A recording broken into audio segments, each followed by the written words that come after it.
നമ്മുടെ ധ്യാനത്തിനായി ലൂക്കോസ് എഴുതിയ സുവിശേഷം 22-ാം അധ്യായം അതിൻ്റെ 13-ാം വാക്യത്തിലേക്ക് നിങ്ങളുടെ ശ്രദ്ധയെ കൊണ്ടുവരികയാണ്. ലൂക്കോസിൻ്റെ സുവിശേഷം 22-ാം അധ്യായം അതിൻ്റെ 13-ാം വാക്യത്തിലേക്ക് നിങ്ങളുടെ ശ്രദ്ധയെ കൊണ്ടുവരുന്നു. അവർ പോയി തങ്ങളോട് പറഞ്ഞതുപോലെ കണ്ടു പെസഹ ഒരുക്കി. അവർ പോയി തങ്ങളോട് പറഞ്ഞതുപോലെ കണ്ടു പെസഹ ഒരുക്കി. ഈ വാക്യത്തെ നമുക്ക് മൂന്നായി തിരിച്ച് പഠിപ്പാൻ കഴിയും. ഒന്ന്, അവർ പോയി, അവർ പുറപ്പെട്ടു. മർക്കോസിന്റെ സുവിശേഷം 14-ാം അധ്യായം അതിൻ്റെ 16-ാം വാക്യത്തിലേക്ക് ഇതേ ഭാഗത്തെ അവിടെ അവതരിപ്പിച്ചിരിക്കുന്നത് ശിഷ്യന്മാർ പുറപ്പെട്ടു എന്നാണ് എഴുതിയിരിക്കുന്നത്. ആകയാൽ പുറപ്പെടുന്ന ശിഷ്യന്മാർ, പോകുന്ന ശിഷ്യന്മാർ ഒന്നാമത്. രണ്ടാമതായി തങ്ങളോട് പറഞ്ഞതുപോലെ അവർ കണ്ടു. അവരെ അയച്ച ഗുരുനാഥൻ അവരോട് എന്തു പറഞ്ഞോ അതുപോലെ അവർ കണ്ടു. അതിൻ്റെ വള്ളിക്കോ പുള്ളിക്കോ മാറ്റം വന്നില്ല. അതിനകത്ത് ഒരല്പം പോലും ഭേദം വന്നില്ല. അതിലൊരല്പം പോലും ഏറ്റക്കുറച്ചിലുകൾ സംഭവിച്ചില്ല. യേശുനാഥൻ അവരോട് എന്തരുളി ചെയ്തോ അതുപോലെ അവർ കണ്ടു. ആ കണ്ടത് അവരുടെ ജീവിതത്തിൽ ഒരു ഒരുക്കത്തിന് കാരണമായി തീർന്നു. ഇന്നിപ്പോൾ രാത്രികാലം സമയം അനുവദിക്കുന്ന പക്ഷം ഈ 3 ഭാഗങ്ങളിൽ കൂടെ സഞ്ചരിക്കാം. പക്ഷേ ഒന്നാമതായി അതിൻ്റെ മധ്യഭാഗത്തിലേക്ക് നിങ്ങളുടെ ശ്രദ്ധയെ ഞാൻ കൊണ്ടുവരട്ടെ. അവിടെ ഇങ്ങനെയാണ് എഴുതിയിരിക്കുന്നത്, തങ്ങളോട് പറഞ്ഞതുപോലെ കണ്ടു. ഇന്ന് രാത്രി ദൈവാത്മാവിൽ വിളിച്ചു പറഞ്ഞാട്ടെ, എന്നോട് എൻ്റെ കർത്താവ് എന്തു പറഞ്ഞിട്ടുണ്ടോ അതുപോലെ ഞാൻ കാണോ. യേശു കർത്താവ് തൻ്റെ ശിഷ്യഗണത്തെ പറഞ്ഞയക്കുമ്പോൾ എന്താണോ അവരോട് പറഞ്ഞത് അതുപോലെ അവർ കണ്ടു. പറഞ്ഞതുപോലെ കാണിച്ചു തരുന്നവനായിട്ടുള്ള ഒരു ദൈവ ആലോചനയിൽ അവൻ വലിയവനാണെങ്കിൽ പ്രവൃത്തിയിൽ ശക്തിമാനാണ്. അവൻ അരുളി ചെയ്തത് നിവർത്തിപ്പാൻ ശക്തനാണ്, അല്ല സർവശക്തനാണ്. ഇന്ന് രാത്രി ദൈവസന്നിധാനത്തിൽ ഇരിക്കുന്ന ദൈവ പൈതലേ, നിങ്ങൾ കേട്ടിട്ടുള്ള ദൈവാലോചനകളെ നോക്കി പറഞ്ഞാട്ട്, എൻ്റെ കർത്താവ് എന്നോട് എന്ത് പറഞ്ഞിട്ടുണ്ടോ അത് പറഞ്ഞതുപോലെ എൻ്റെ ജീവിതത്തിൽ കാണോ. നിങ്ങളുടെ തലമുറകളെ കുറിച്ച് കർത്താവ് എന്തു പറഞ്ഞിട്ടുണ്ടോ അത് തന്നെ നിങ്ങളുടെ തലമുറകളുടെ ജീവിതത്തിൽ കാണോ. നിങ്ങളുടെ ശുശ്രൂഷയെ കുറിച്ച് ദൈവം നിങ്ങളോട് എന്തു പറഞ്ഞിട്ടുണ്ടോ അത് തന്നെ നിങ്ങളുടെ ശുശ്രൂഷയിൽ കാണോ. അവിടെ പറയുകയാണ്, അവൻ പറഞ്ഞതുപോലെ അവർ കണ്ടു. അങ്ങനെയെങ്കിൽ ഞാൻ പറയാ, നാട്ടുകാർ പറഞ്ഞതുപോലെയല്ല, വീട്ടുകാർ പറഞ്ഞതുപോലെയല്ല, സ്നേഹിതർ പറഞ്ഞതുപോലെയല്ല, അയൽക്കാർ പറഞ്ഞതുപോലെയല്ല, ചാർച്ചക്കാർ പറഞ്ഞതുപോലെയല്ല, ശത്രുക്കൾ പറഞ്ഞതുപോലെയല്ല. നിന്നെ ചോര കൊണ്ട് വീണ്ടെടുത്ത രക്ഷകൻ നിന്നോട് രാത്രിയുടെ യാമങ്ങളിൽ ഏകാന്തതകളിൽ നിന്റെ അടുക്കൽ ഒരു വാഗ്ദത്തം പറഞ്ഞിട്ടുണ്ടെങ്കിൽ ആ വാഗ്ദത്തത്തെ മുറുകെ പിടിച്ച് ഇന്ന് രാത്രി വിളിച്ചു പറഞ്ഞോട്ടെ, വള്ളിയും പുള്ളിയും തെറ്റുകയില്ല. അവൻ പറഞ്ഞതുപോലെ എൻ്റെ ജീവിതത്തിൽ കാണോ. അവൻ പറഞ്ഞതുപോലെ എൻ്റെ ജീവിതത്തിൽ കാണോ. സെക്കറിയ പുരോഹിതൻ കൂറിൻ്റെ നിയമപ്രകാരം ദൈവാലയത്തിൽ ശുശ്രൂഷയ്ക്ക് ചെന്നു. വാർദ്ധക്യത്തിൻ്റെ ജരാനരകൾക്കിടയിൽ താനൊരു വാഗ്ദത്തം കേട്ടു. എന്താണ്? തൻ്റെ ഭാര്യ എലിസബത്ത് ഗർഭിണിയാകോ, തനിക്കൊരു മകൻ ജനിക്കുമെന്ന്. എന്നാൽ വാർദ്ധക്യത്തിൻ്റെ ബലഹീനതയിൽ കേട്ടത് വിശ്വസിപ്പാൻ കഴിയാതെ ഊമന ഇറങ്ങി വന്ന ഈ സെക്കറിയാവിൻ്റെ ഭാര്യ എലിസബത്ത് യഹൂദിയയിലെ മലമ്പ്രദേശങ്ങളിലൊന്നിൽ പാർത്തുകൊണ്ടിരിക്കുമ്പോൾ മുറിക്കകത്ത് ദൈവത്തിൻ്റെ ദൂതൻ ഇറങ്ങി വന്ന് പ്രത്യക്ഷനായി കന്യകയായിരിക്കുന്ന സ്ത്രീയുടെ അടുക്കൽ പുരുഷൻ തൊടാത്ത സ്ത്രീയെ നോക്കിയിട്ട് പറഞ്ഞു, നീ ഗർഭിണിയായ ഒരു മകനെ പ്രസവിക്കുമെന്ന്. എന്നാൽ സയന്റിഫിക് സത്യങ്ങളെ തിരിച്ചറിയുന്നതിനെക്കാട്ടിലുപരി ഇറങ്ങി വന്ന ദൂതന്റെ സാന്നിധ്യത്തിൽ പറഞ്ഞു കേട്ട ദൈവവാഗ്ദാനത്തെ മുറുകെ പിടിച്ച മറിയ ചില നാളുകൾക്കപ്പുറം മലമ്പ്രദേശത്ത് എലിസബത്തിനെ കാണുവാൻ കടന്നു ചെന്നപ്പോൾ എലിസബത്തിന്റെ ഉദരത്തിലുള്ള പിള്ള തുള്ളിയ ആ ആനന്ദത്തിൽ എലിസബത്ത് ആ മറിയത്തെ നോക്കിയിട്ടൊരു കാര്യം പറഞ്ഞു. എന്താണ് പറഞ്ഞത്? കർത്താവ് തന്നോട് പറഞ്ഞതിന് നിവർത്തി ഉണ്ടാകുമെന്ന് വിശ്വസിച്ചവൾ ഭാഗ്യവതി. ലൂക്കോസ് 1:45. കർത്താവ് തന്നോട് പറഞ്ഞതിന്, അരുളി ചെയ്തതിന് നിവർത്തി ഉണ്ടാകുമെന്ന് വിശ്വസിച്ചവൾ ഭാഗ്യവതി. എലിസബത്ത് ഇത് പറഞ്ഞതിനൊരു കാര്യമുണ്ട്. കാരണം എലിസബത്ത് 2 പേരെ കണ്ടുകൊണ്ടിരിക്കുക. ഒന്ന്, തൻ്റെ ഭർത്താവ് സെക്കറിയാവ് ഒരു വാക്ക് ഉരിയാടാൻ കഴിയുന്നില്ല. ഇങ്ങനെ എല്ലാ ആംഗ്യഭാഷയിലാണ്, ഊമനായിട്ട് അവിടെ ഇരിക്കുകയാണ്. അപ്പോഴാണ് ഒരു പെങ്കൊച്ച് തുള്ളിച്ചാടി കയറി വന്നത്. തന്നോട് പറഞ്ഞത് അതുപോലെ നിവർത്തിക്കുമെന്ന് വിശ്വസിച്ച പെങ്കൊച്ച് തുള്ളിച്ചാടി കയറി വരുമ്പോ പൗരോഹിത്യത്തിന്റെ പഴക്കവും തഴക്കവും ന്യായപ്രമാണത്തിന്റെ ചിട്ടകളും അറിയാവുന്ന സെക്കറിയാവ് വിശ്വസിപ്പാൻ കഴിയാതിരുന്നത് കൊണ്ട് ഊമനായി മുറിക്കകത്തിരിക്കുക. അപ്പോൾ എലിസബത്ത് പറഞ്ഞു, ന്യായപ്രമാണം അറിഞ്ഞതല്ല കാര്യം, പൗരോഹിത്യത്തിന്റെ പാരമ്പര്യമുള്ളതല്ല കാര്യം, കൂറിന്റെ നിയമപ്രകാരം ദൈവാലയത്തിനകത്ത് ശുശ്രൂഷ ചെയ്തിട്ടുണ്ടെന്നുള്ളതല്ല കാര്യം, അംശവടിയും നീളക്കുപ്പായവും നടുക്കെട്ടും കിരീടവും ഏഫോദും പറയുന്നത് മാർപ്പതക്കവും അല്ല കാര്യം, ഊറീമും തുമ്മീമും അകത്തുണ്ടെന്ന് പറയുന്നതല്ല കാര്യം, 2 ചുമൽഖണ്ഡങ്ങളിലായി 6, 12 നക്ഷത്രങ്ങൾ വെച്ചിട്ടുണ്ടെന്നുള്ളതല്ല കാര്യം, നീണ്ട താടിയുണ്ടെന്നും അതിലൊഴുകുന്ന തൈലമുണ്ടെന്നുള്ളതും അല്ല കാര്യം. അതിലുപരിയായി വിശ്വസിക്കുന്നതാണ് ഭാഗ്യം. ഇന്ന് രാത്രി പുതിയ നിയമത്തിന്റെ അടിസ്ഥാനം അതാണ്. വിശ്വസിക്കുന്നവൻ ഭാഗ്യവാൻ. ഇന്ന് രാത്രി വിളിച്ചു പറ, കർത്താവ് എന്നോട് പറഞ്ഞതിന് നിവർത്തി ഉണ്ടാകുക. കരമുയർത്തി ഒന്ന് പറ, എന്റെ ദൈവം എന്നോട് പറഞ്ഞതിന് നിവർത്തി ഉണ്ടാകുക. അത് നിന്നെ സംബന്ധിച്ചാകട്ടെ, അത് നിങ്ങളെ സംബന്ധിച്ചാകട്ടെ, നിങ്ങളുടെ കുഞ്ഞുങ്ങളെ സംബന്ധിച്ചാകട്ടെ, നിങ്ങളുടെ ഭാവിയെ സംബന്ധിച്ചാകട്ടെ, ഏത് അവസ്ഥകളും മണ്ഡലങ്ങളും ആകട്ടെ, ഇന്ന് രാത്രി കരമുയർത്തി പറ, കർത്താവ് എന്നോട് പറഞ്ഞത് അതുപോലെ സംഭവിക്കുക. അടുത്തിരിക്കുന്നവർക്ക് കരം കൊടുത്തിട്ട് പറ, വേറൊന്നും സംഭവിക്കത്തില്ല, കർത്താവ് പറഞ്ഞതുപോലെ സംഭവിക്കുക, കർത്താവ് പറഞ്ഞതുപോലെ സംഭവിക്കുക. അടുത്തിരിക്കുന്നവർക്ക് കൈ കൊടുത്തിട്ട് പറ, ആ കർത്താവ് പറഞ്ഞതുപോലെ സംഭവിക്കുക. ഒരു 3 പേർക്ക് കൈ കൊടുത്തിട്ട് പറ, കർത്താവ് പറഞ്ഞതുപോലെ സംഭവിക്കത്തുള്ളൂ. ഒരു ഡയഗ്നോസിംഗ് റിപ്പോർട്ട് പറഞ്ഞതുപോലെയല്ല, ഒരു പാരമ്പര്യക്കാരൻ പറഞ്ഞതുപോലെയല്ല, ഒരു നിയമജ്ഞൻ പറഞ്ഞതുപോലെയല്ല, ഒരു ശാസ്ത്രജ്ഞൻ പറഞ്ഞതുപോലെയല്ല. എന്റെ കർത്താവ്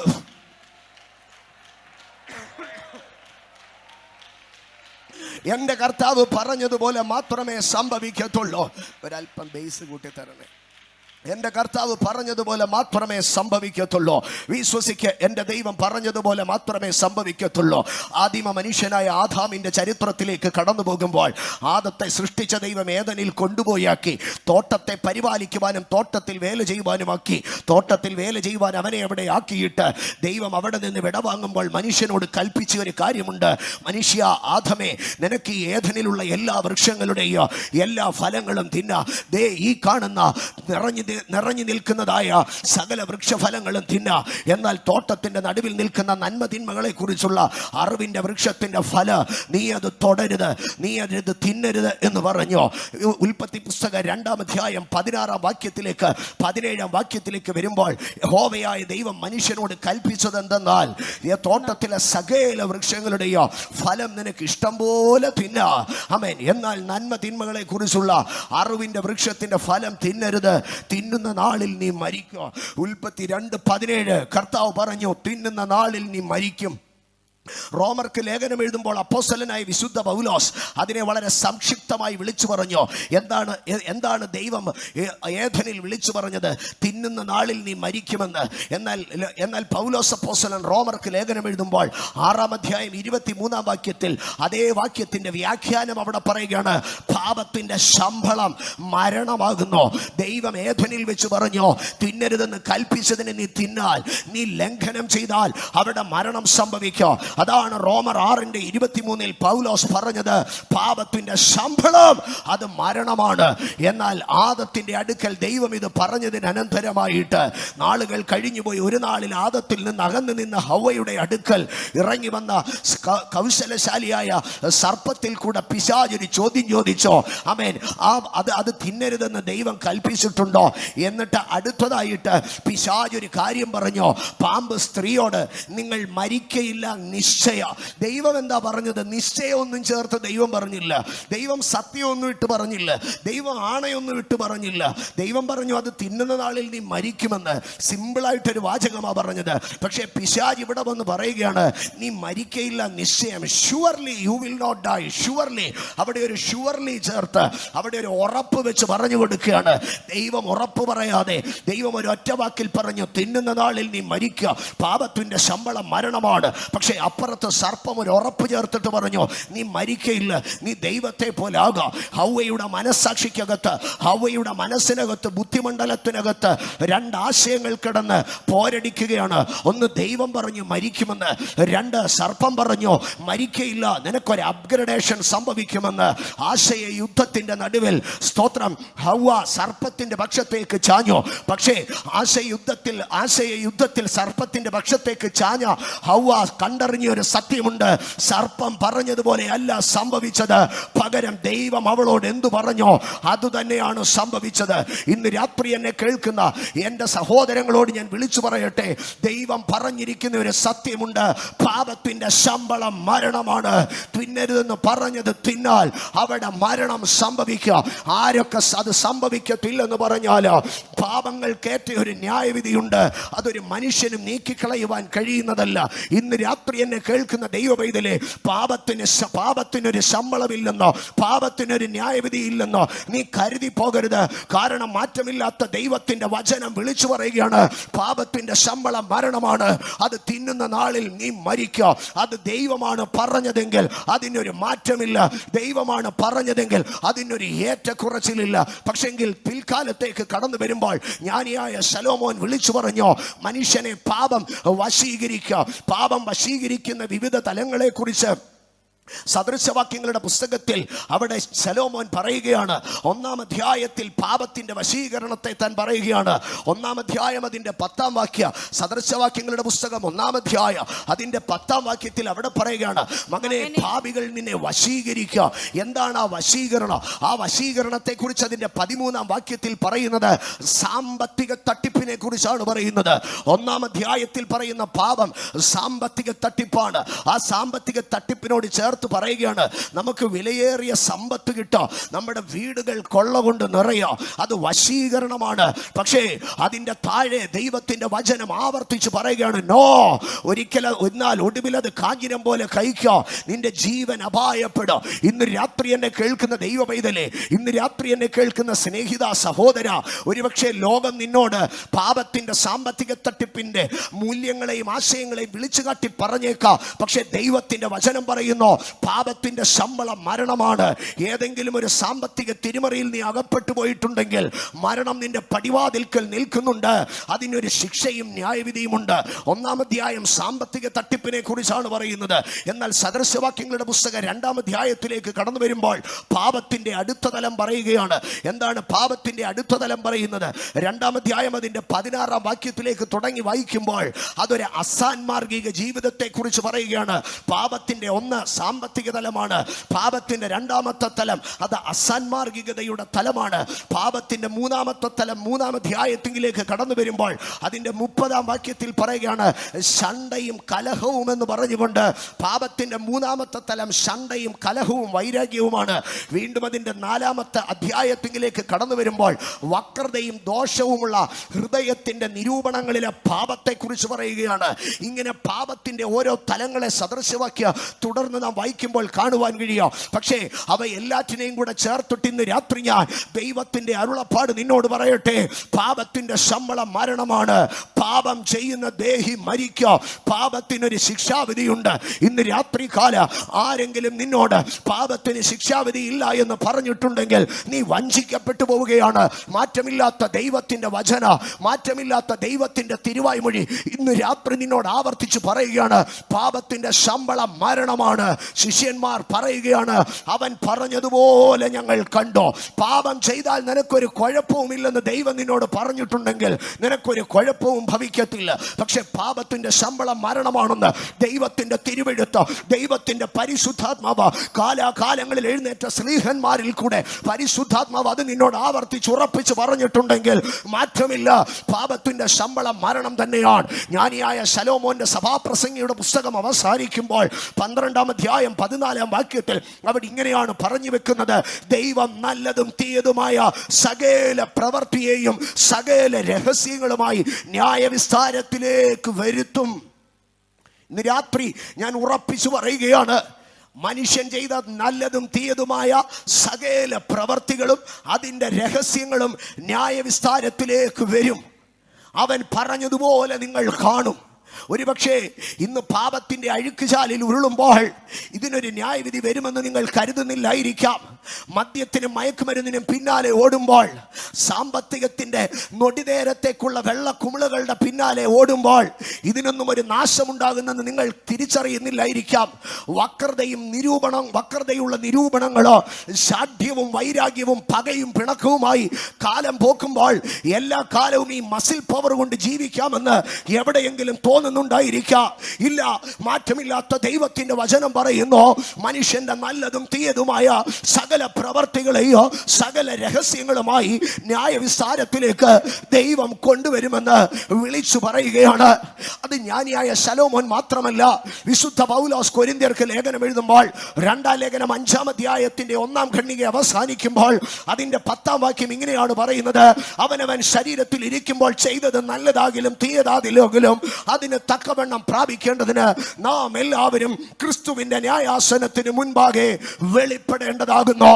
ഇവിടെ വിശുദ്ധ പൗലോസ് ഒരു ദൈവത്തിന്റെ അരുളപ്പാട് വിളിച്ചു പറയുകയാണ്. മനുഷ്യൻ ചെയ്യുന്നത് നല്ലതായാലും മനുഷ്യൻ ചെയ്യുന്നത് തീയതായാലും അവനൊരു ദിവസം ദൈവത്തിന്റെ ന്യായവിസ്താരത്തിന് മുൻപാകെ ചെന്നേ മതിയാകൂ. ഒരു നാളിൽ നീ ആ ന്യായവിസ്താരം കാണോ. ഇന്ന് രാത്രി എന്നെ കേൾക്കുന്ന സഹോദരങ്ങളെ, നിന്റെ കഴിവ് കൊണ്ടോ നിന്റെ മിടുക്ക് കൊണ്ടോ നിന്റെ സാമർത്ഥ്യം കൊണ്ടോ ലോകത്തിന്റെ കണ്ണടകളെ വെട്ടിച്ചോ ലോകത്തിന്റെ നിയമക്കണ്ണുകളെ മാറ്റിയോ ജീവിപ്പാൻ നിനക്ക് പ്രാപ്തിയുണ്ടായേക്കാം. നിനക്കതിന് സഞ്ചാരപഥങ്ങളുടെ ഊടുവഴികൾ അറിയാമായിരിക്കാം. പക്ഷേ ഈ രാത്രി ഒരു യാഥാർത്ഥ്യം തിരിച്ചറിയണോ. അവനവൻ ശരീരത്തിൽ ഇരിക്കുമ്പോൾ ചെയ്തത് നല്ലതാകിലോ തീയതാകിലോ അതിന് തക്കവണ്ണം പ്രാപിക്കേണ്ടതിന് ഞാനും നിങ്ങളോ ക്രിസ്തുവിന്റെ ന്യായാസനത്തിന് മുൻപാകെ വെളിപ്പെടേണ്ടതാകുന്നു. അവൻ പറഞ്ഞതുപോലെ നമ്മൾ കാണോ. അവൻ പറഞ്ഞതുപോലെ നമ്മൾ കാണോ. ഒരുപക്ഷെ കാലചക്രം തിരിയുമ്പോൾ, സാമ്രാജ്യങ്ങൾ മാറി മാറി വരുമ്പോൾ ഇതൊന്നും സംഭവിക്കുകയില്ല എന്ന് നിങ്ങൾക്ക് തോന്നിയേക്കാം.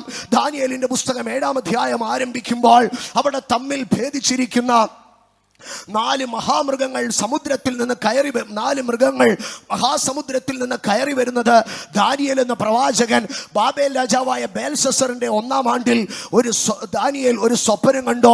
അതിനകത്ത് മഹാസമുദ്രത്തിൽ നിന്ന് 4 മൃഗങ്ങൾ കയറി വരികയാണ്. 1-ാമത്തെ മൃഗത്തെ നാം ശ്രദ്ധിച്ചാൽ സിംഹത്തോട് സദൃശവും കഴുകിന്റെ ചിറകുകളും ഉള്ളതായിരുന്നു. സിംഹം മൃഗങ്ങളുടെ രാജാവാണ്, കഴുക് പക്ഷികളുടെ രാജാവാണ്.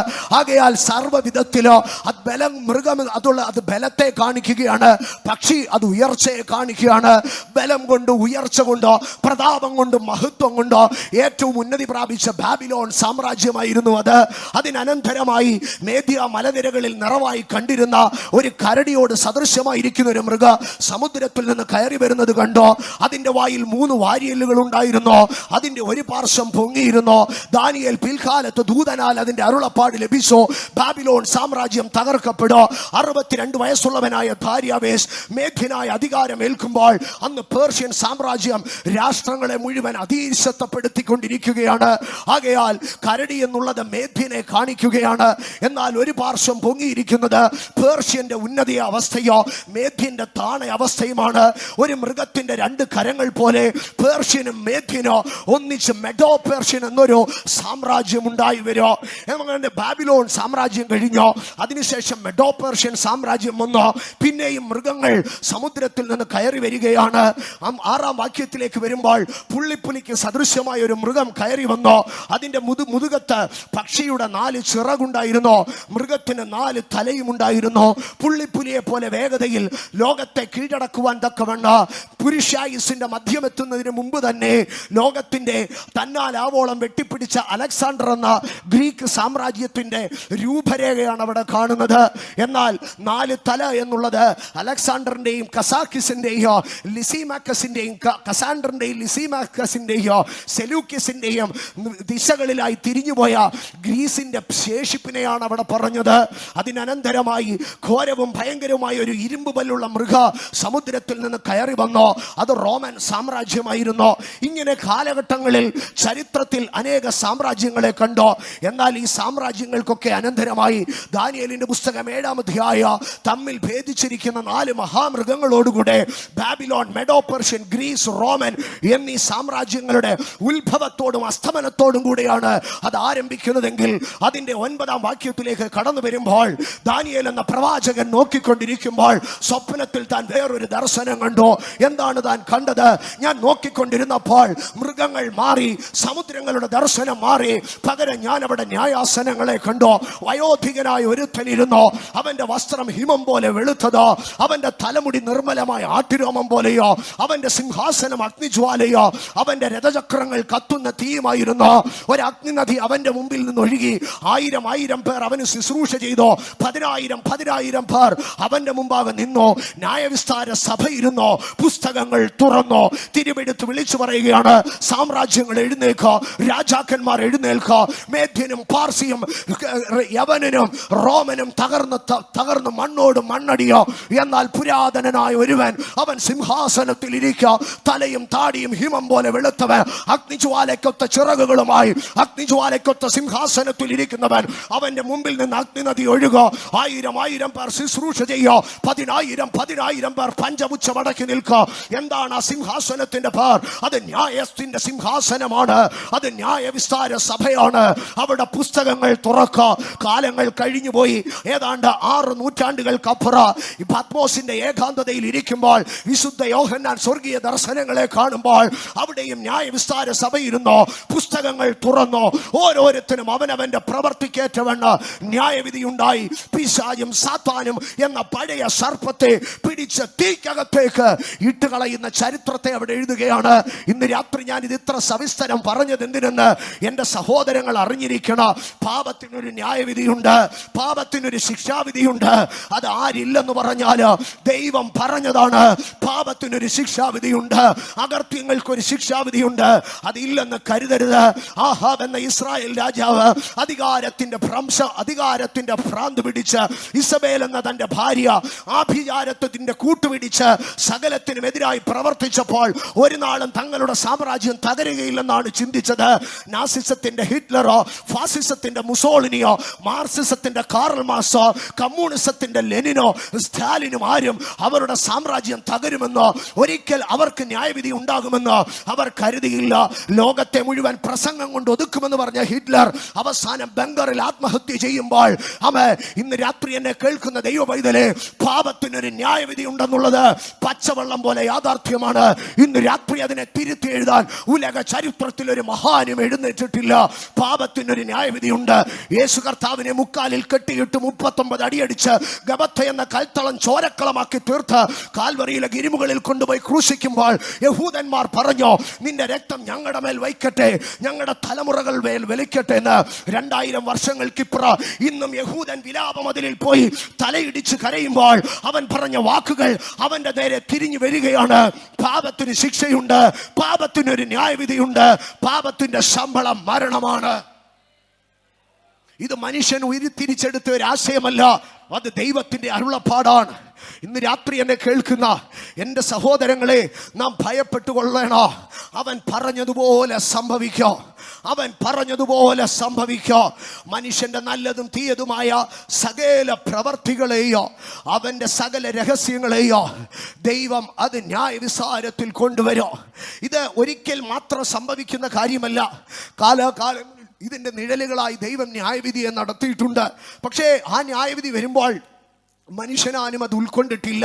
ഇന്ന് നമ്മൾ കാണുന്നത് പോലെ വർഷകാലം എന്നൊരു സീസൺ, മഴക്കാലം എന്നുള്ളൊരു സീസൺ പൂർവ്വകാലങ്ങളിൽ ഉണ്ടായിരുന്നില്ല. ആകാശത്തു നിന്ന് ദിനവും പ്രഭാതത്തിൽ മഞ്ഞ് പെയ്യോ, ആ മഞ്ഞ് കൊണ്ട് ഭൂമി നനയോ, ഒരിക്കലും അവിടെ ഒരു മഴയെ കണ്ടിരുന്നില്ല. അങ്ങനെ ഇരിക്കെ ഒരു നാളിൽ ദൈവം ഇറങ്ങി വന്ന് അവിടെ നീതിമാനായ ഒരു മനുഷ്യൻ്റെ അടുക്കൽ പറഞ്ഞോ, ഈ ഭൂമിയിൽ മഴ പെയ്യോ, ഈ കാണുന്ന പർവ്വത ശിഖരങ്ങളൊക്കെയോ വെള്ളം കൊണ്ട് മൂടോ, കാറ്റിലാടി ഉലയുന്ന എല്ലാ വൃക്ഷങ്ങളോ ആ വെള്ളത്തിനകത്ത് ചീഞ്ഞളിഞ്ഞ് വേരറ്റു പോകുക, ഇവിടെ കെട്ടിപ്പൊക്കിയിരിക്കുന്ന സകല വന്മാളികയ്ക്ക് തുല്യമായ വീടുകളോ ആ വെള്ളപ്പൊക്കത്തിൽ ആ പ്രളയത്തിൽ ഒഴുകിത്താഴോ, ഇവിടുത്തെ സകല കന്നുകാലികളും ചത്തുപൊങ്ങോ. ആകയാൽ എൻ്റെ പ്രിയനായിരിക്കുന്ന നോഹയെ, നീ ഒരു പെട്ടകമുണ്ടാക്കണം. ആ പെട്ടകം എങ്ങനെ ഉണ്ടാക്കണമെന്ന് ഞാൻ പറയാം. 300 മുഴം നീളമോ 50 മുഴം വീതിയോ 30 മുഴം ഉയരവുമുള്ളതായ ഒരു പെട്ടകം നീ ഉണ്ടാക്കണം. 3 നിലകളായി നീ അതിനെ ഉണ്ടാക്കണം. അതിന് മുറികളെ നീ തിരിക്കണം. അതിൻ്റെ മുകളിൽ നിന്ന് 1 മുഴം താഴെ ഒരു കിളിവാതിൽ ഉണ്ടാക്കണം. ആ കിളിവാതിൻ്റെ ഏറ്റവും താഴെ നീ ഒരു വലിയ വാതിലും ഉണ്ടാക്കണം. ആ വാതിലിനകത്തുകൂടെ നീ പ്രവേശിക്കണം. നിന്റെ കുടുംബത്തെ നീ പ്രവേശിപ്പിക്കണം.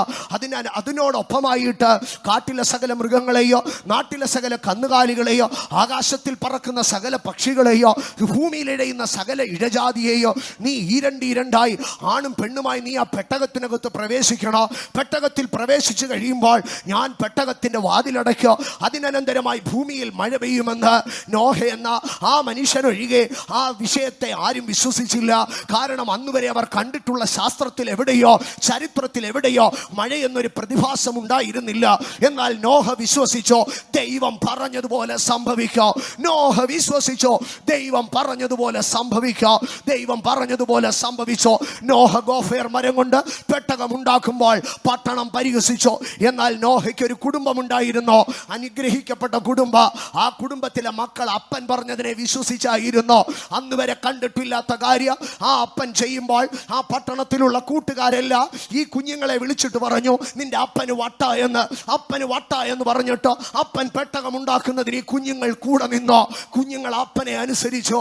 അപ്പനോടുകൂടെ പെട്ടകത്തിൽ കയറി വാതിലടച്ചിട്ട് മഴ ആരംഭിച്ചില്ല. എന്നാൽ വാതിലടച്ചതിന്റെ 7-ാം ദിവസം മഴ ആരംഭിച്ചോ. നീണ്ട 40 ദിനരാത്രങ്ങൾ മഴ പെയ്തു. 150 ദിവസം മഴ പൊങ്ങി, വെള്ളം പൊങ്ങി. അതിനനന്തരമായി സംഭവിച്ചത് നോഹയുടെ പെട്ടക ഭൂമിയിൽ ഒഴുകി നടക്കുവാൻ തുടങ്ങി. സകല പർവ്വത ശിഖരങ്ങളും വെള്ളത്തിനടിയിലായി. പർവ്വതങ്ങളിൽ നിന്ന് പിന്നെയും വെള്ളം ഉയരുവാൻ തുടങ്ങി. എൻ്റെ സഹോദരങ്ങളെ, 600-ാം വർഷം 2-ാം മാസം 17-ാം തീയതിയാണ് ഭൂമിയിൽ മഴ ആരംഭിച്ചത്. 40 ദിവസങ്ങൾ വെള്ളം പൊങ്ങി. പിന്നീട് 150 മഴ പെയ്തു. പിന്നീട് 150 ദിവസങ്ങൾ ഭൂമിയിൽ വെള്ളം പൊങ്ങിക്കൊണ്ടേയിരുന്നു. ചുരുക്കി പറഞ്ഞാൽ 10-ാം മാസം വെള്ളം താഴാൻ തുടങ്ങി. പക്ഷേ പിറ്റേ വർഷം 1-ാം തീയതിയാണ് ഭൂമിയിൽ നിന്ന് വെള്ളം വറ്റിത്തുടങ്ങിയത്. പിന്നെ 2-ാം മാസം 27-ാം തീയതിയാണ് ഭൂമിയിലെ വെള്ളം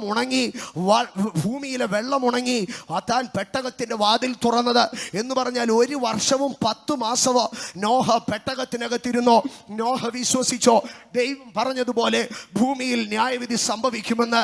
ഇന്ന് രാത്രി എന്നെ കേൾക്കുന്ന ദൈവപൈതലേ, ലോകത്തിനൊരു ന്യായവിധി ഉണ്ടെന്നോ, പാപത്തിനൊരു ശിക്ഷാവിധി ഉണ്ടെന്നോ നോഹയുടെ കാലത്ത് പറഞ്ഞപ്പോൾ ഒരൊറ്റ കുടുംബം മാത്രമേ ന്യായവിധിയിൽ വിശ്വസിച്ചുള്ളൂ.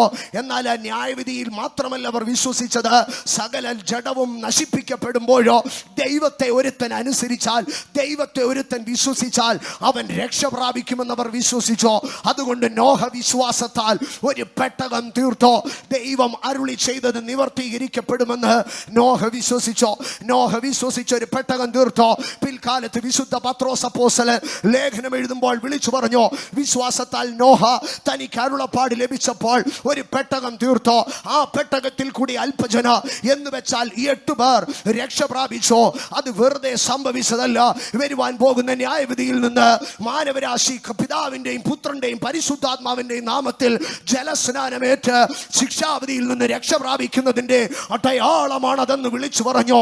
ഇന്ന് രാത്രി എന്നെ കേൾക്കുന്ന എൻ്റെ ദേശനിവാസികളോട്, എൻ്റെ സഹൃദയരോട് ഞാൻ വിളിച്ചു പറയുകയാണ്, പാപത്തിനൊരു ശിക്ഷയുണ്ടെന്ന് യേശു കർത്താവ് തിരുവായി മൊഴിഞ്ഞെങ്കിൽ, പാപത്തിനൊരു ശമ്പളമുണ്ടെന്ന് ഉടയ തമ്പുരാൻ മനുഷ്യനോട് പറഞ്ഞെങ്കിൽ, ആ ശിക്ഷാവിധിയിൽ നിന്ന് ഒരു രക്ഷയുണ്ടെന്ന് ദൈവം അതിനോട് കൂട്ടിച്ചേർത്ത് പറഞ്ഞു.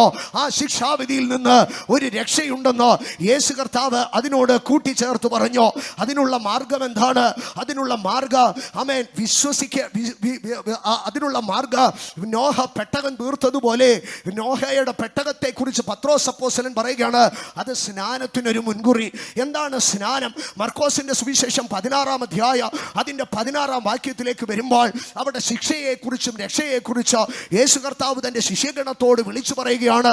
മർക്കോസ് 16:16 സുപരിചിതമായ വേദഭാഗമാണ്. വിശ്വസിക്കുകയും സ്നാനമേൽക്കുകയും ചെയ്യുന്നവൻ രക്ഷിക്കപ്പെടും, വിശ്വസിക്കാത്തവൻ ശിക്ഷാവിധിയിൽ അകപ്പെടും. ഒരേ വാക്യത്തിൽ രണ്ട് കാര്യങ്ങളെ യേശു പറയുകയാണ്. ഒന്ന്, സംഭവിപ്പാൻ പോകുന്ന ശിക്ഷാവിധിയോ, 2 പ്രാപിപ്പാനുള്ളതായ രക്ഷയോ. അതിൽ ഒന്നാമതായി യേശു പറയുന്നത് ഇതാണ്, വിശ്വസിക്കുകയോ. എന്താണ് ഒരു മനുഷ്യന്റെ വിശ്വാസത്തിന് 2 തലങ്ങളാണ്. എബ്രായ ലേഖനം 11-ാം അധ്യായത്തിലേക്ക് കടന്നു വരുമ്പോൾ എബ്രായ ലേഖനം 11-ാം അധ്യായം അതിന്റെ 6-ാം വാക്യത്തിലേക്ക് വരുമ്പോൾ അവിടെ പറയുകയാണ്, എന്നാൽ വിശ്വാസം കൂടാതെ ദൈവത്തെ പ്രസാദിപ്പിക്കുവാൻ ആർക്കും കഴിയുകയില്ല. എന്നാൽ എന്താണ് വിശ്വാസത്തിന്റെ 2 ഭാഗങ്ങളാണ് അവിടെ പറയുന്നത്. ഒന്നാമതായി പറയുകയാണ്, ദൈവത്തിന്റെ അടുക്കൽ വരുന്നവൻ ദൈവമുണ്ട് എന്ന് വിശ്വസിക്കണം. ഒന്നാമതായി എന്താണ് വിശ്വസിക്കേണ്ടത്? There is a God, existence of God. ദൈവമുണ്ട് എന്ന് വിശ്വസിക്കണം. ഇന്ന് രാത്രി എത്ര പേർ വിശ്വസിക്കുന്നു? എക്സിസ്റ്റൻസ് ഓഫ് ഗോഡ് വിശ്വസിക്കുന്നവർ കരമുയർത്തി ദൈവമുണ്ടെന്ന് ഉറക്കെ പറഞ്ഞ്, ദൈവമുണ്ട് എന്ന് ഉറക്കെ പറഞ്ഞ് ദൈവമുണ്ട് എന്നൊന്ന് ഉറക്കെ പറഞ്ഞേ. Existence of God. ദൈവത്തിന്റെ എക്സിസ്റ്റൻസിന് രണ്ട് തലമുണ്ട്. ഒന്ന് സങ്കീർത്തനങ്ങളുടെ രണ്ടാം സങ്കീർത്തനത്തിലേക്ക് കടന്നു വരുമ്പോൾ അവിടെ ദൈവത്തിന്റെ അസ്തിത്വത്തെ കുറിച്ച് ഒന്ന് പറയുകയാണ്. സ്വർഗത്തിൽ വസിക്കുന്നവൻ ചിരിക്കുന്നു. അപ്പോൾ ദൈവം എവിടെയാണ്? സ്വർഗം അവന്റെ സിംഹാസനമാണ്. എന്നാൽ 23 സങ്കീർത്തനത്തിലേക്ക് കടന്നു വരുമ്പോൾ എക്സിസ്റ്റൻസ് ഓഫ് ഗോഡിന്റെ രണ്ടാമത്തെ തലമാണ് പറയുന്നത്.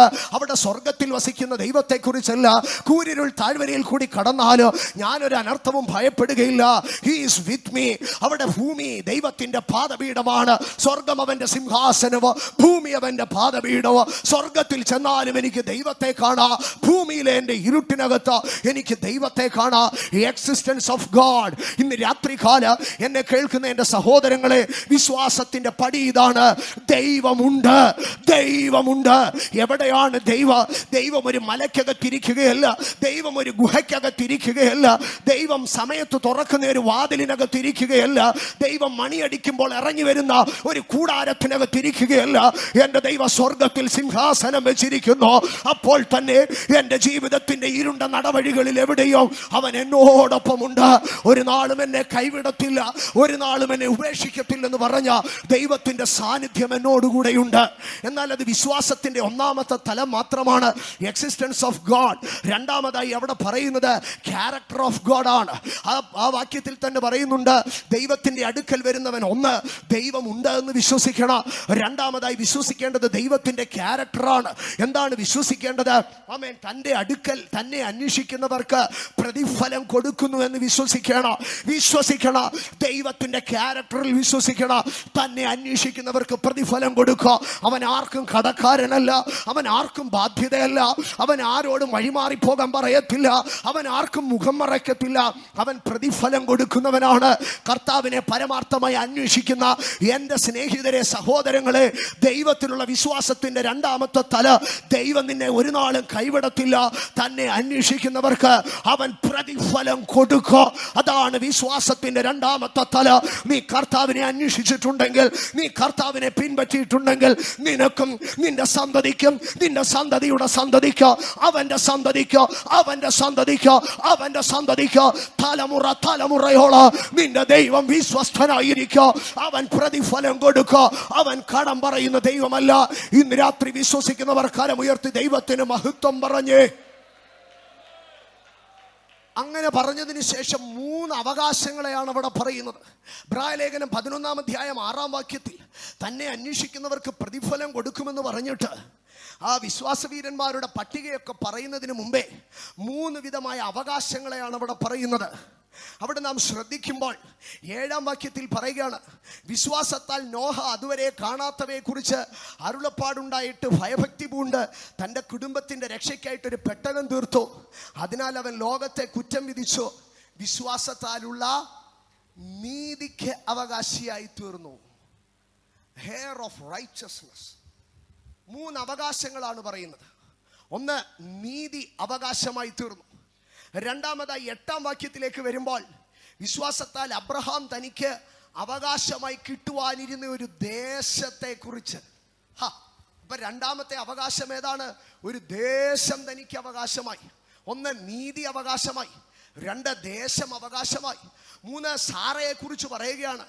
സാറയെ കുറിച്ച് പറയുമ്പോൾ സാറയും വാഗ്ദത്തം ചെയ്തവനെ വിശ്വസ്തനെന്ന് എണ്ണുകയാൽ പ്രായം കഴിഞ്ഞിട്ടും പുത്രോത്പാദനത്തിന് ശക്തി പ്രാപിച്ചു. കടൽക്കരയിലെ മണൽ പോലെ ആകാശത്തിലെ നക്ഷത്രങ്ങളെ പോലെ സന്തതിയെ പ്രാപിച്ചു. ഈ ഭൂമിയിലെ, ചുരുക്കി പറയാം, ഒരു മനുഷ്യൻ വിശ്വസിച്ചാൽ അവന് 3 അവകാശങ്ങൾ കിട്ടും. 1, അവന് നീതീകരണം കിട്ടും. അവൻ്റെ പാപങ്ങളൊക്കെയും കഴുകപ്പെടും. അവൻ നീതിമാനാക്കപ്പെടും. ശിക്ഷാവധിയിൽ നിന്ന് രക്ഷിക്കപ്പെടും.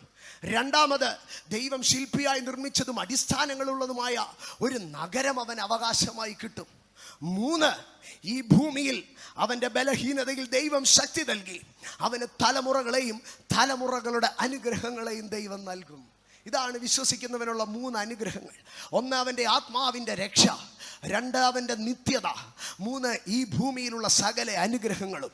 ഇന്ന് രാത്രി ഇവിടെ പരമാർത്ഥമായി ദൈവത്തെ വിശ്വസിച്ച ഓരോ ഭക്തന്റെ അടുക്കൽ നിങ്ങൾ വിളിച്ച് രഹസ്യമായിട്ട് ചോദിച്ചാലും ഈ മൂന്ന് ഉറപ്പ് ഇതിനകത്തിരിക്കുന്ന ഓരോ ഭക്തനും ഉണ്ട്. എന്താണ് ഉറപ്പ്? എൻ്റെ യേശുവിൻ്റെ രക്തത്താൽ എൻ്റെ പാപങ്ങൾ മോചിക്കപ്പെട്ടു, ഞാനൊരു നീതിമാനായി. രണ്ട്, ഇവിടെ ഞാനൊരു അന്യനും പരദേശിയുമാണ്, പക്ഷെ ദൈവം ശില്പിയായി നിർമ്മിച്ചതും അടിസ്ഥാനങ്ങളുള്ളതുമായ ഒരു നഗരം എനിക്കുണ്ട്. മൂന്ന്, ദൈവം എൻ്റെ ബലഹീനതകളിൽ കൃപ നൽകി എനിക്ക് വേണ്ടുന്നതെല്ലാം പോറ്റി പുലർത്തി എന്നെ ഒരു നാളും കൈവിടാതെ വഴി നടത്തും. ഇതാണ് വിശ്വാസത്തിൻ്റെ മൂന്ന് അവകാശങ്ങൾ. ഞാൻ അവിടുന്ന് മുമ്പോട്ട് പോവുകയാണ്. ഇങ്ങനെ വിശ്വസിക്കുന്നവർ എന്ത് ചെയ്യണമെന്നാണ് യേശു കർത്താവ് തിരുവായി മൊഴിഞ്ഞത്? മർക്കോസ് 16:16 വിശ്വസിക്കുകയും സ്നാനമേൽക്കുകയും ചെയ്യണം. ഇന്ന് രാത്രി എന്നെ കേൾക്കുന്ന എൻ്റെ പ്രിയപ്പെട്ടവരെ, സ്നാനം ദൈവസഭയുടെ അടിസ്ഥാന സത്യമാണ്. ഒരു മനുഷ്യൻ ക്രിസ്തുവിനെ അനുഗമിക്കണമെങ്കിൽ അവൻ ഒന്നാമത് സ്നാനപ്പെടണം. അതുകൊണ്ടാണ് റോമാലേഖനം 6:3 പറഞ്ഞത്, യേശു ക്രിസ്തുവിനോട് ചേരുവാൻ, ടു ബി വിത്ത് ക്രൈസ്റ്റ്, യേശുവുമായിട്ടൊരു ബന്ധമുണ്ടാകുവാൻ, യേശുവുമായിട്ടൊരു അടുപ്പമുണ്ടാകുവാൻ എന്ത് സംഭവിക്കണം? അവൻ സ്നാനപ്പെട്ടിരിക്കണം. അപ്പോൾ ഒരു കൂട്ടർ ചിന്തിക്കും, യേശുവിനോട് ചേരുവാൻ മാത്രമാണ് സ്നാനം. ആകയാൽ സ്നാനപ്പെടുന്നതോടുകൂടി, യേശുവിനോടുകൂടി ചേരുന്നതോടുകൂടി പിന്നെ എങ്ങനെ ജീവിച്ചാലും കുഴപ്പമില്ല. ഒരിക്കലുമല്ല. അപ്പോസ്തല പ്രവർത്തികളുടെ പുസ്തകം 2-ാം അധ്യായം, യേശുവിനോട് ചേരുവാൻ മാത്രമല്ല സ്നാനം. ചിലർ ചോദിക്കും, സഭയോട് ചേരാനാണോ സ്നാനമെന്ന്. ഒത്തിരി പേര് പറയാം സഭയോട് ചേരാനൊന്നും അല്ല സ്നാനമെന്ന്. പക്ഷെ ഞാനങ്ങ് തിരുത്തി പറയാം, സഭയോട് ചേരാനും കൂടെ സ്നാനം. അതുകൊണ്ടാണ് അപ്പോസ്തല പ്രവൃത്തി 2:41 സഭയോട് ചേരാതെ എങ്ങനെയാ ക്രിസ്തുവുമായി ബന്ധം ഉണ്ടാകുന്നത്? ക്രിസ്തു തലയും സഭ ശരീരവുമല്ലേ. ആകയാൽ സഭയില്ലാതെ എങ്ങനെയാ ക്രിസ്തു ഉണ്ടാകുന്നത്? അവൻ തന്നെത്താൻ സഭയ്ക്ക് ഏൽപ്പിച്ചു കൊടുത്തെന്നല്ലേ പറഞ്ഞത്. ആകയാൽ ക്രിസ്തു ഒരു ഭർത്താവ് ഭാര്യയെ പോറ്റി പുലർത്തുന്നത് പോലെ സഭയെ ക്രിസ്തു പോറ്റി പുലർത്തുന്നെന്നല്ലേ പറയുന്നത്. ആകയാൽ സഭയെ വേണ്ട എന്ന് പറഞ്ഞ് ആർക്ക് ക്രിസ്തുവിനെ അനുഗമിക്കാൻ കഴിയും? നോ, അത് സാധ്യമല്ല. അതുകൊണ്ടാണ് അപ്പോസ്തല പ്രവർത്തികളുടെ പുസ്തകം 2-ാം അധ്യായത്തിലേക്ക് കടന്നു വരുമ്പോൾ അതിൻ്റെ 41-ാം വാക്യത്തിൽ പറയുകയാണ്, അവൻ്റെ വാക്ക് കൈക്കൊണ്ടവർ സ്നാനമേറ്റു. എന്നിട്ട് അടുത്തത് പറയുക, അന്ന് 3000-ഓളം പേർ അവരോട് ചേർന്നു. നിങ്ങൾ വായിച്ചിട്ടുണ്ടോ വേദഭാഗം? അവരോട് ചേർന്നു. ആരോട് ചേർന്നു? സഭയോട് ചേർന്നു. ഇപ്പൊ സ്നാനമേൽക്കുന്ന ഒരു വ്യക്തി ക്രിസ്തുവിനോട് ചേരുന്നു.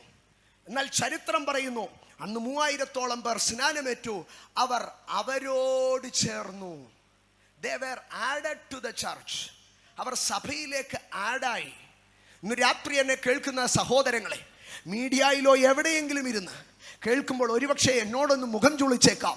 പക്ഷെ ഒരു പരമാർത്ഥം ഞാൻ പറയാം, സ്നാനപ്പെട്ടവൻ അവൻ ആരോട് ചേർന്ന് നിൽക്കുന്നു എന്നുള്ളത് പ്രധാനമായിരിക്കുന്ന വിഷയമാണ്. അപ്പോസ്തല പ്രവൃത്തി 2:41 അവർ സ്നാനമേറ്റു, അന്ന് 3000-ഓളം. അവൻ്റെ വാക്ക് കൈക്കൊണ്ടവർ സ്നാനമേറ്റു. പ്രസംഗം സ്വീകരിച്ചാൽ അവൻ സ്നാനമേൽക്കും, സ്നാനമേറ്റാൽ അവൻ സഭയോട് ചേരും. എന്നിട്ട് അടുത്തതായിട്ട് പറയുകയാണ്, എന്തിനാണ് അവരോട് ചേർന്നത്? കല്യാണം നടത്താനല്ല. എന്തിനാ അവരോട് ചേർന്നത്? ശവക്കുഴി കിട്ടാനല്ല. പിന്നെയോ, അവർ അപ്പോസ്തലന്മാരുടെ ഉപദേശം കേട്ടു, കൂട്ടായ്മ ആചരിച്ചു, അപ്പം നുറുക്കി പ്രാർത്ഥന കഴിച്ചും പോരുന്നു. ദൈവസഭയ്ക്കകത്തുള്ളതായിട്ടുള്ള സ്തോത്രം 4 കാര്യങ്ങളെ പറയുകയാണ്. ഒന്ന്, ഒരു ഉപദേശമുണ്ട് സഭയ്ക്കകത്ത്. 2, ഒരു കൂട്ടായ്മയുണ്ട് സഭയ്ക്കകത്ത്. 3, കർത്താവിൻ്റെ കാൽവറിയെ അനുസ്മരിക്കുന്ന ഒരു തിരുമേശ അപ്പം നുറുക്കുണ്ട്. 4, സഭയ്ക്ക് ഒരു പ്രാർത്ഥനയുണ്ട്. ഈ 4 കാര്യങ്ങൾ ഇഴചേരുമ്പോഴാകുന്നു ഒരു സഭയായി തീരുന്നത്. പ്രാർത്ഥനയില്ലെങ്കിൽ അത് സഭയല്ല, അപ്പം നുറുക്കില്ലെങ്കിൽ അത് സഭയല്ല, കൂട്ടായ്മ ഇല്ലെങ്കിൽ അത് സഭയല്ല, ഉപദേശമില്ലെങ്കിൽ അത് സഭയല്ല. ഇങ്ങനെ 4 കാര്യങ്ങൾ സംയോജിക്കുമ്പോൾ അവിടെ സഭ രൂപീകരിക്കപ്പെടുകയാണ്. ആ സഭയോട് സ്നാനമേൽക്കുന്നവൻ ചേരുന്നു എന്നാണ് പറയുന്നത്. ഇന്ന് രാത്രി എന്നെ കേൾക്കുന്ന എൻ്റെ സഹോദരങ്ങളെ, നോഹ പെട്ടകത്തിൽ നിന്നിറങ്ങിയിട്ട് ആദ്യം ചെയ്തത് എന്താണെന്നറിയാമോ? നോഹ കല്ലുകളെ പെറുക്കിക്കൂട്ടി വെച്ചൊരു യാഗപീഠം പണിത് ശുദ്ധിയുള്ള മൃഗങ്ങളെ, പക്ഷികളെ എടുത്ത് ദൈവത്തിന് യാഗം കഴിച്ചു.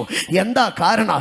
നോഹ 1 വർഷം കൊണ്ട് തിരിച്ചറിഞ്ഞു തിരിച്ചറിഞ്ഞൊരു സത്യമുണ്ട്, ദൈവം പറഞ്ഞതുപോലെ ചെയ്യോ.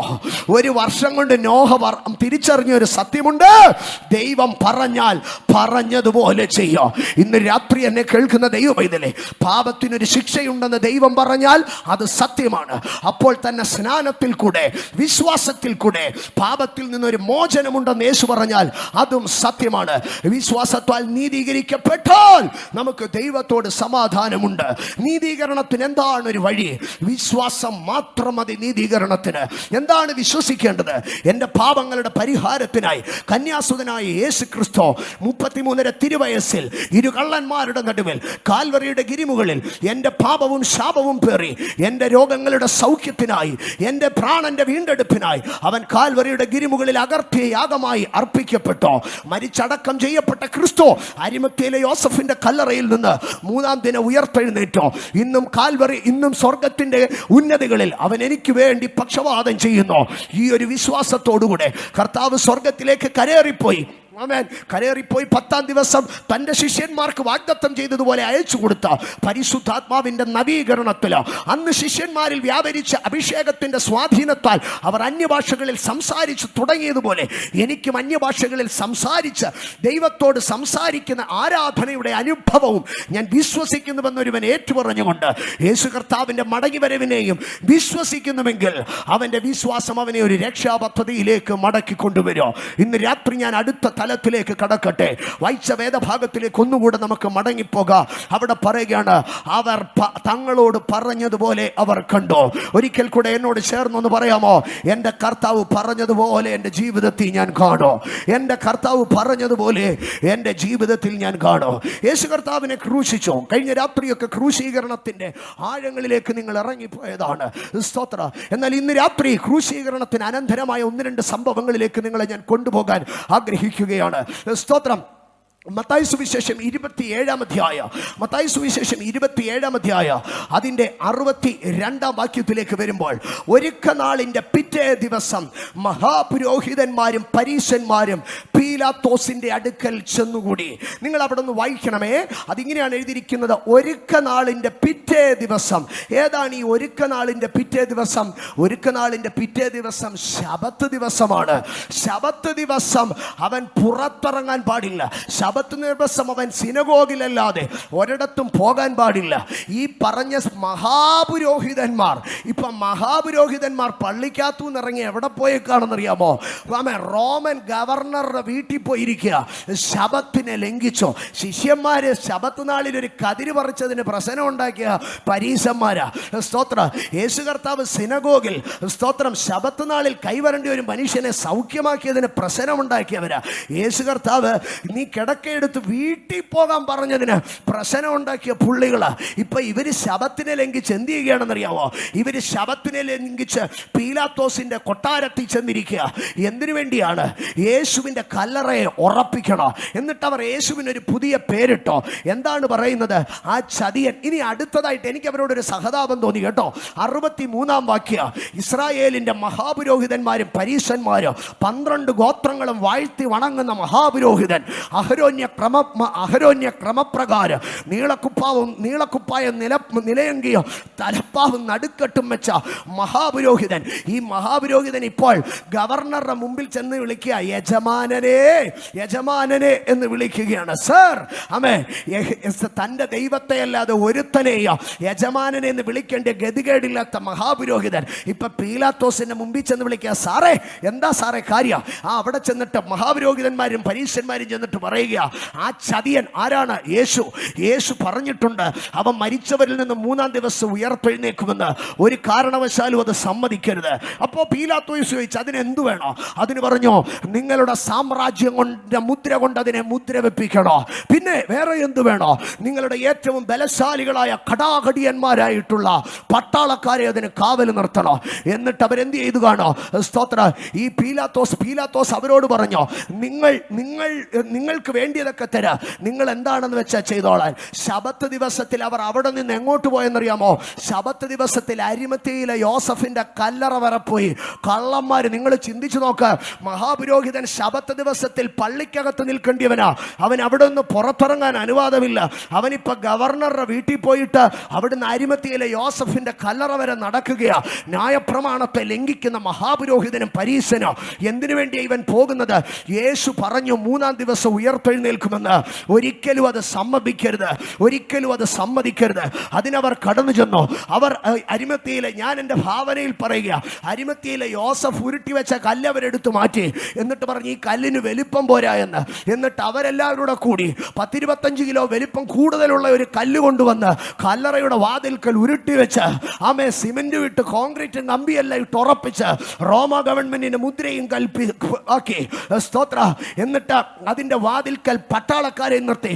പട്ടാളക്കാർക്ക് അത്യാവശ്യം കൈമണിയും കൊടുത്ത് കുടിക്കാൻ 4 കുപ്പി മേടിച്ചു കൊടുത്തിട്ട് പറഞ്ഞു, വളരെ ജാഗ്രതയായി കാത്തുകൊള്ളണം, വേണ്ടിയ കാര്യം ഞങ്ങൾ പിന്നെയും ചെയ്തോളാമെന്ന് പറഞ്ഞിട്ട് അവർ പോയി. പക്ഷേ ദിവസം 3 കഴിയുമ്പോൾ, നേരം വെളുത്ത് സൂര്യൻ ഉദിക്കുന്നതിന് മുമ്പേ, അധികാലത്ത് ഇരുട്ടുള്ള സമയത്ത് മഗ്ദല മറിയവും മറ്റേ മറിയവോ സ്തോത്ര യോസയും കൂടെ അവിടെ കടന്നു ചെല്ലുമ്പോൾ അവർ കണ്ടത് കടാകടിയന്മാരായ റോമ പട്ടാളക്കാർ നിലത്ത് വീണ് കിടക്കുകയാണ്. ഉരുട്ടിവെച്ച വലിയ കല്ല് അവിടെ നിന്ന് മാറ്റിയിരിക്കുകയാണ്. ലോകത്തെ കിടുകിട വിറപ്പിച്ച ഇരുമ്പുകൽ പല്ലുകൊണ്ട് ചവച്ചരച്ച സീസറുടെ മുദ്ര പൊട്ടി തകർന്നിരിക്കുകയാണ്. എന്നിട്ട് ഉരുട്ടിയ കല്ലിന്റെ മുകളിൽ ഒരു പുള്ളിക്കാരൻ കയറി ചുമ്മാതങ്ങ് ഇരിക്കുക. ആരാണ്? സ്വർഗത്തിൽ നിന്ന് ഇറങ്ങി വന്ന ദൂതൻ. ഇന്ന് രാത്രി ഞാൻ വിളിച്ചു പറയട്ടെ, കർത്താവ് പറഞ്ഞാൽ അതുപോലെ സംഭവിക്കുക. അതിനേതൊക്കെ സാമ്രാജ്യങ്ങൾ എതിർനിന്നാലോ, അതിനേതൊക്കെ രാഷ്ട്രീയ ഭരണകൂടങ്ങൾ എതിർനിന്നാലോ, അതിനേതൊക്കെ സാമ്പത്തിക സംഗതികൾ എതിർനിന്നാലോ, അതിനേതൊക്കെ മത പൗരോഹിത്യങ്ങൾ എതിർനിന്നാലോ, എന്റെ കർത്താവ് പറഞ്ഞിട്ടുണ്ടെങ്കിൽ അത് അതുപോലെ സംഭവിക്കും. ശബത്തിനെ ലംഘിച്ച മഹാപുരോഹിതന്മാരും പരീശന്മാര് രാത്രിയിൽ ഉറക്കൊഴിഞ്ഞ് കാത്തിരുന്നാല്, അവർ പണം മുടക്കിയാല്, പീലാത്തോസിന്റെ പട്ടാളം ഉറക്കൊഴിഞ്ഞ് കാവലിരുന്നാല്, വലിയ കല്ലുകൾ ഉരുട്ടി വെച്ചാല്, എന്റെ യേശുവപ്പ പറഞ്ഞിട്ടുണ്ടെങ്കിൽ അത് അതുപോലെ സംഭവിക്കും. ഇന്ന് രാത്രി എന്നെ കേൾക്കുന്ന എൻ്റെ ദൈവ പൈതലേ, യേശുവിൻ്റെ കല്ലറയുടെ മുമ്പിൽ വെച്ചതിനേക്കാൾ വലിയ കല്ലാണോ നിന്റെ മുമ്പിൽ ഇരിക്കുന്നത്? യേശുവിൻ്റെ കല്ലറയുടെ മുമ്പിൽ ഇരുന്ന റോമ സാമ്രാജ്യത്തിന്റെ മുദ്രയേക്കാൾ വലിയ പോരാട്ടമാണോ നിന്റെ മുമ്പിൽ നിൽക്കുന്നത്? അതിന്റെ മുമ്പിൽ നിന്ന കടാകടിയന്മാരായ മല്ലന്മാരായ പട്ടാളക്കാരെക്കാൾ വലിയവരാണോ നിന്റെ മുമ്പിൽ നിൽക്കുന്നത്? ഇല്ല. അതാണെങ്കിലും ശരി, എന്റെ കർത്താവ് പറഞ്ഞതേ സംഭവിക്കത്തുള്ളൂ.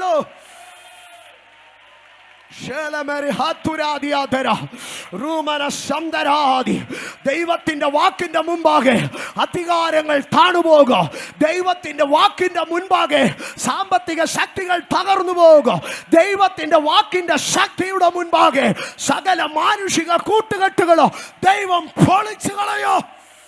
ഈ രാത്രി നിനക്കെതിരെ നിൽക്കുന്ന, ഈ രാത്രി നിന്റെ വാഗ്ദാനങ്ങൾക്കെതിരെ നിൽക്കുന്ന ഏത് രാഷ്ട്രീയ ഭരണകൂടമായിരുന്നാലും, ഏത് അന്ധകാര ആധിപത്യമായിരുന്നാലും, ഏത് പൗരോഹിത്യ പാരമ്പര്യമായിരുന്നാലും, ഈ രാത്രി വിശ്വസിക്കുക, എന്റെ ദൈവത്തിന്റെ വാക്കുകൾ നിവർത്തീകരിക്കപ്പെടും.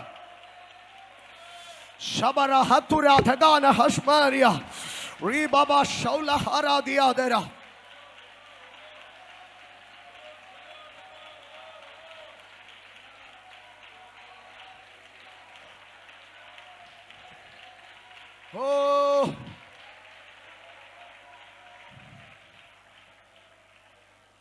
യേശു മരിച്ചപ്പോ, യേശു മരിച്ചുയർത്തെഴുന്നേറ്റപ്പോ യേശു പറഞ്ഞതുപോലെ സംഭവിച്ചു.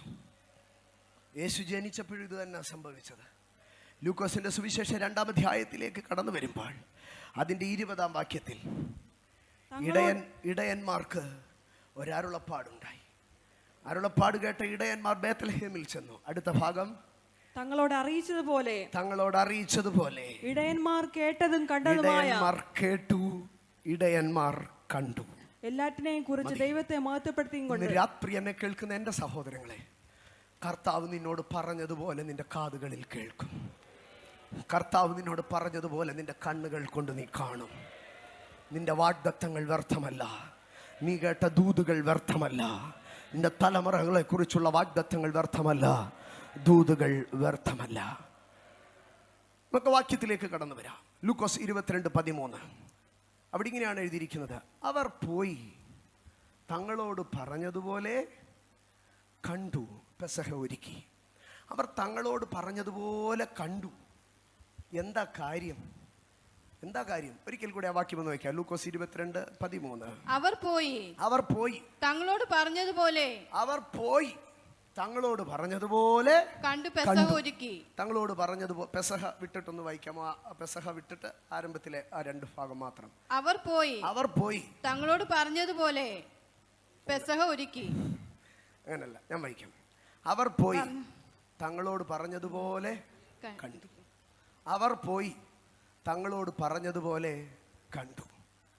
തങ്ങളോട് പറഞ്ഞതുപോലെയൊക്കെ കാണണമെങ്കിൽ എന്തോ ചെയ്യണം? അവർ പോകണം, അവർ പുറപ്പെടണം. അതല്ലേ മർക്കോസ് 14 പറഞ്ഞത്? ശിഷ്യന്മാർ പുറപ്പെട്ടു. അവിടെ ഒരു പുറപ്പാടുണ്ടെങ്കിൽ മാത്രമേ കർത്താവിൻ്റെ വാഗ്ദത്വങ്ങളെ കാണാൻ കഴിയത്തുള്ളൂ. ഇത് യേശു കർത്താവ് പെസഹയ്ക്ക് വേണ്ടിയുള്ള ശാല ഒരുക്കാനാണ് വിടുന്നത്. എന്നാൽ യേശു കർത്താവ് പട്ടണപ്രവേശം ചെയ്യുന്നതിന് മുമ്പായിട്ട് യേശു കർത്താവ് 2 ശിഷ്യന്മാരെ അരികെ വിളിച്ചിട്ട് പറഞ്ഞു, എതിരെയുള്ള ഗ്രാമത്തിൽ ചെല്ലുവീൻ, അവിടെ ഒരു കഴുതയും അതിൻ്റെ കുട്ടിയെയും കാണും, അതിനെ അഴിച്ചുകൊണ്ട് വരണം. നമ്മൾ ലൂക്കോസിന്റെ സുവിശേഷം 19-ാം അധ്യായം അതിൻ്റെ 32-ാം വാക്യത്തിലേക്ക് വരുമ്പോൾ അയക്കപ്പെട്ടവർ പോയി തങ്ങളോട് പറഞ്ഞതുപോലെ കണ്ടു. അയക്കപ്പെട്ടവർ പോയി തങ്ങളോട് പറഞ്ഞതുപോലെ കണ്ടു. അപ്പൊ തങ്ങളോട് പറഞ്ഞതുപോലെ കാണണമെങ്കിൽ എന്തോ ചെയ്യണം? അയക്കപ്പെട്ടവർ പോകണം, പുറപ്പെടണം. എൻ്റെ സഹോദരങ്ങളെ, ഒരു പുറപ്പാടുണ്ടെങ്കിൽ മാത്രമേ വാഗ്ദത്തം കാണത്തുള്ളൂ. ഇന്ന് രാത്രി ഞാൻ ഒന്നും കൂടെ പറയട്ടെ, ഒരു പുറപ്പാടുണ്ടെങ്കിലേ വാഗ്ദത്തങ്ങൾ നിവർത്തീകരിക്കപ്പെടത്തുള്ളൂ. ഒരു പുറപ്പാടുണ്ടെങ്കിലേ വാഗ്ദത്തങ്ങൾ നിവർത്തീകരിക്കപ്പെടത്തുള്ളൂ. അതുകൊണ്ടല്ലേ ശമൂവേൽ പ്രവാചകൻ ശൗലിനെ തൻ്റെ പർവ്വതമുകളിലേക്ക് ദൈവത്തിൻ്റെ ആത്മാവ് ശമൂവേലിൻ്റെ കൂടാരത്തിലേക്ക് കൊണ്ടുവന്നു. അവിടെ യാഗം കഴിഞ്ഞു. കൈക്കുറക് കൊണ്ട് ശൗലിന് വിരുന്നും കൊടുത്തു.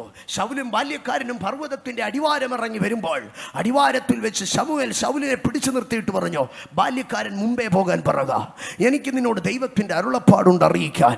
അരുളപ്പാട് കേൾക്കാൻ തക്കവണ്ണം തിരിഞ്ഞു നിന്ന ശൗലിൻ്റെ അടുക്കൽ രാമൻ തൻ്റെ കയ്യിലിരുന്ന തൈലപാത്രം എടുത്തവൻ്റെ തലയിൽ കമിഴ്ത്തിയിട്ട് ശൗലിനോട് പറഞ്ഞു, ഇസ്രായേലിൻ്റെ പ്രഭുവായി നിന്റെ ദൈവം നിന്നെ അഭിഷേകം ചെയ്തിരിക്കുന്നു എന്ന് പറഞ്ഞു.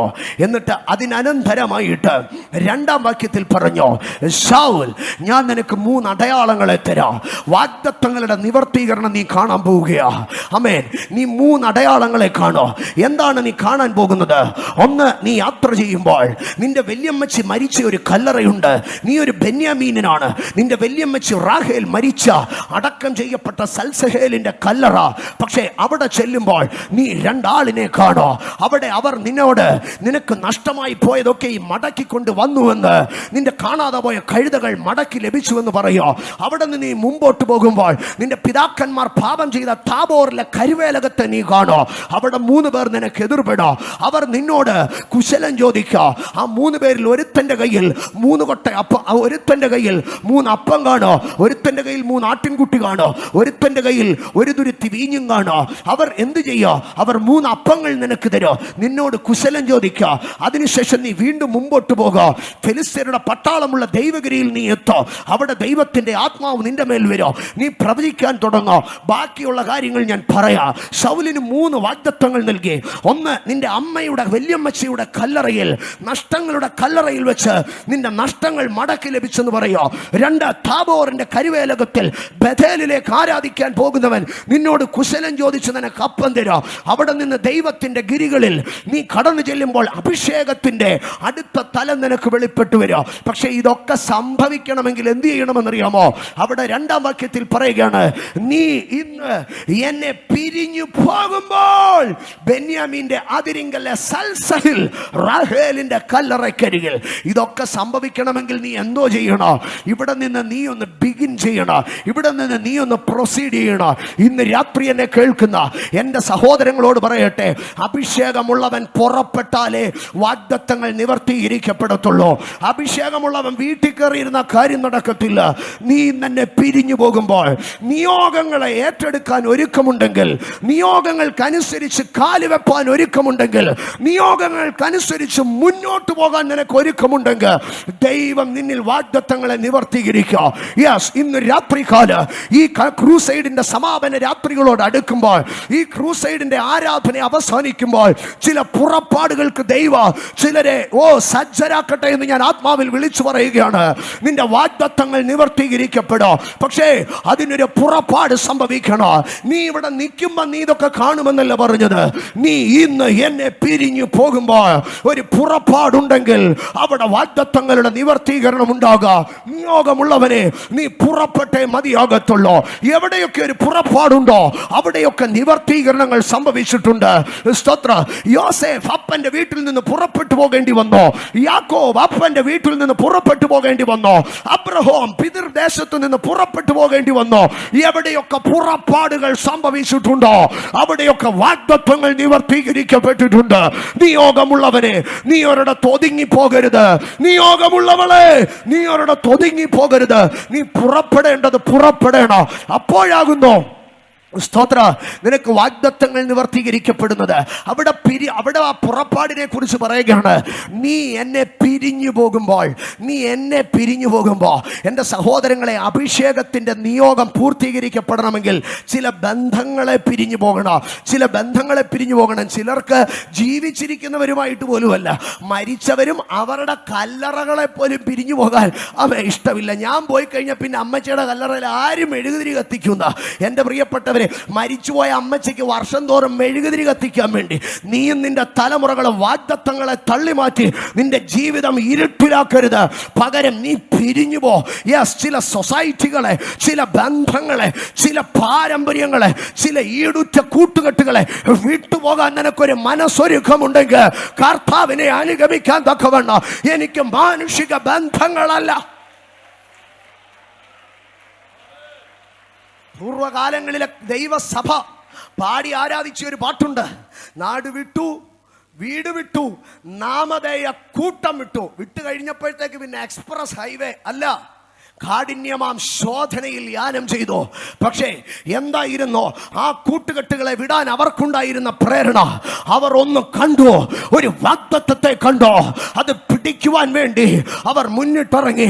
തർസോസിലെ കിലിക്കയിൽ ജനിച്ച തർസോസിലെ കിലിക്കക്കാരനായ കിലിക്കയിലെ തർസോസുകാരനായ ശൗൽ തൻ ന്യായപ്രമാണം ഗമാലിയേലിന്റെ പാദത്തിൽ ഇരുന്ന് പഠിച്ച റോമ പൗരത്വത്തിന്റെ അന്തസത്തകൾ ഉൾക്കൊണ്ട് യഹൂദ പാരമ്പര്യത്തിന്റെ കൂട്ടുകെട്ടുകൾ പിടിച്ച മതപൗരോഹിത്യത്തിന്റെ മേലധികാരികളോടുള്ള ചങ്ങാത്തം വിട്ട് താൻ ദമസ്കോസിന്റെ പടിവാതിൽക്കൽ കണ്ട ദിവ്യ ദർശനത്തിന് വശമ്മതനായി തന്റെ മേൽ അനന്യാസ് കൈവെക്കുമ്പോൾ വ്യാപരിച്ച പരിശുദ്ധാത്മാവിന്റെ നിയോഗത്തിന് വശമ്മതനായി തന്റെ പുറപ്പാടുകൾ മാറി അവിടെ വാഗ്ദത്തങ്ങൾ നിവർത്തീകരിക്കപ്പെട്ടു. ഇന്ന് രാത്രി അവർ പോയി വാഗ്ദത്തങ്ങൾ നിവർത്തീകരണം കാണുവാൻ. ആകയാൽ ഈ രാത്രി ഒരു പുറപ്പാട് ആവശ്യമാണ് നിന്റെ വാഗ്ദത്തങ്ങളുടെ നിവർത്തീകരണത്തിന് വേണ്ടി. ആകയാൽ ശൗൽ വാഗ്ദത്തങ്ങളുടെ നിവർത്തീകരണത്തിന് വേണ്ടി അവിടെ നിന്ന് പുറപ്പെടുകയാണ്. അതിന്റെ 9-ാം വാക്യത്തിൽ എന്താണ് എഴുതിയിരിക്കുന്നത് അറിയാമോ? ആ അടയാളങ്ങളെല്ലാം അന്ന് തന്നെ സംഭവിച്ചു. ഈ രാത്രി പരിശുദ്ധാത്മാവ് ആരോടോ വിളിച്ചു പറയുകയാണ്, നീ പിരിയേണ്ടതിനെ പിരിയാൻ ഒരു തീരുമാനമെടുത്താൽ, അത് പാരമ്പര്യമാകട്ടെ, അത് സമുദായമാകട്ടെ, അത് കൂട്ടുകെട്ടാകട്ടെ, പിരിയുവാൻ ഒരു തീരുമാനമെടുത്താൽ ആ അടയാളങ്ങളെല്ലാം അന്ന് തന്നെ സംഭവിച്ചുവെന്ന് എഴുതിയിരിക്കുന്നത് പോലെ ഈ 2023 നിന്റെ വാഗ്ദത്തങ്ങളുടെ നിവർത്തീകരണമായിരിക്കും. ഓ ഹല്ലേലൂയ, ഹല്ലേലൂയ, ആമേൻ. ചിലതിനെ വിട്ടു പുറപ്പെടണം. ലോത്ത് തൻ്റെ വീട്ടിൽ കയറി വന്ന ദൂതന്മാരെ സ്വീകരിച്ചു. അതിനനന്തരം ലോത്ത് ഓടിപ്പോയി. തൻ്റെ മക്കളുടെ അടുക്കൽ പറഞ്ഞ ഭാഗം ഇതാണ്. ഉൽപ്പത്തി പുസ്തകം 19-ാം അധ്യായത്തിലേക്ക് കടന്നു വരുമ്പോൾ അതിന്റെ 19-ാം അധ്യായം 14-ാം വാക്യം, അങ്ങനെ ലോത്ത് ചെന്നു തന്റെ പുത്രിമാരെ വിവാഹം ചെയ്യുവാനുള്ള മരുമക്കളോട് സംസാരിച്ചു. എന്താണ് പറഞ്ഞത്?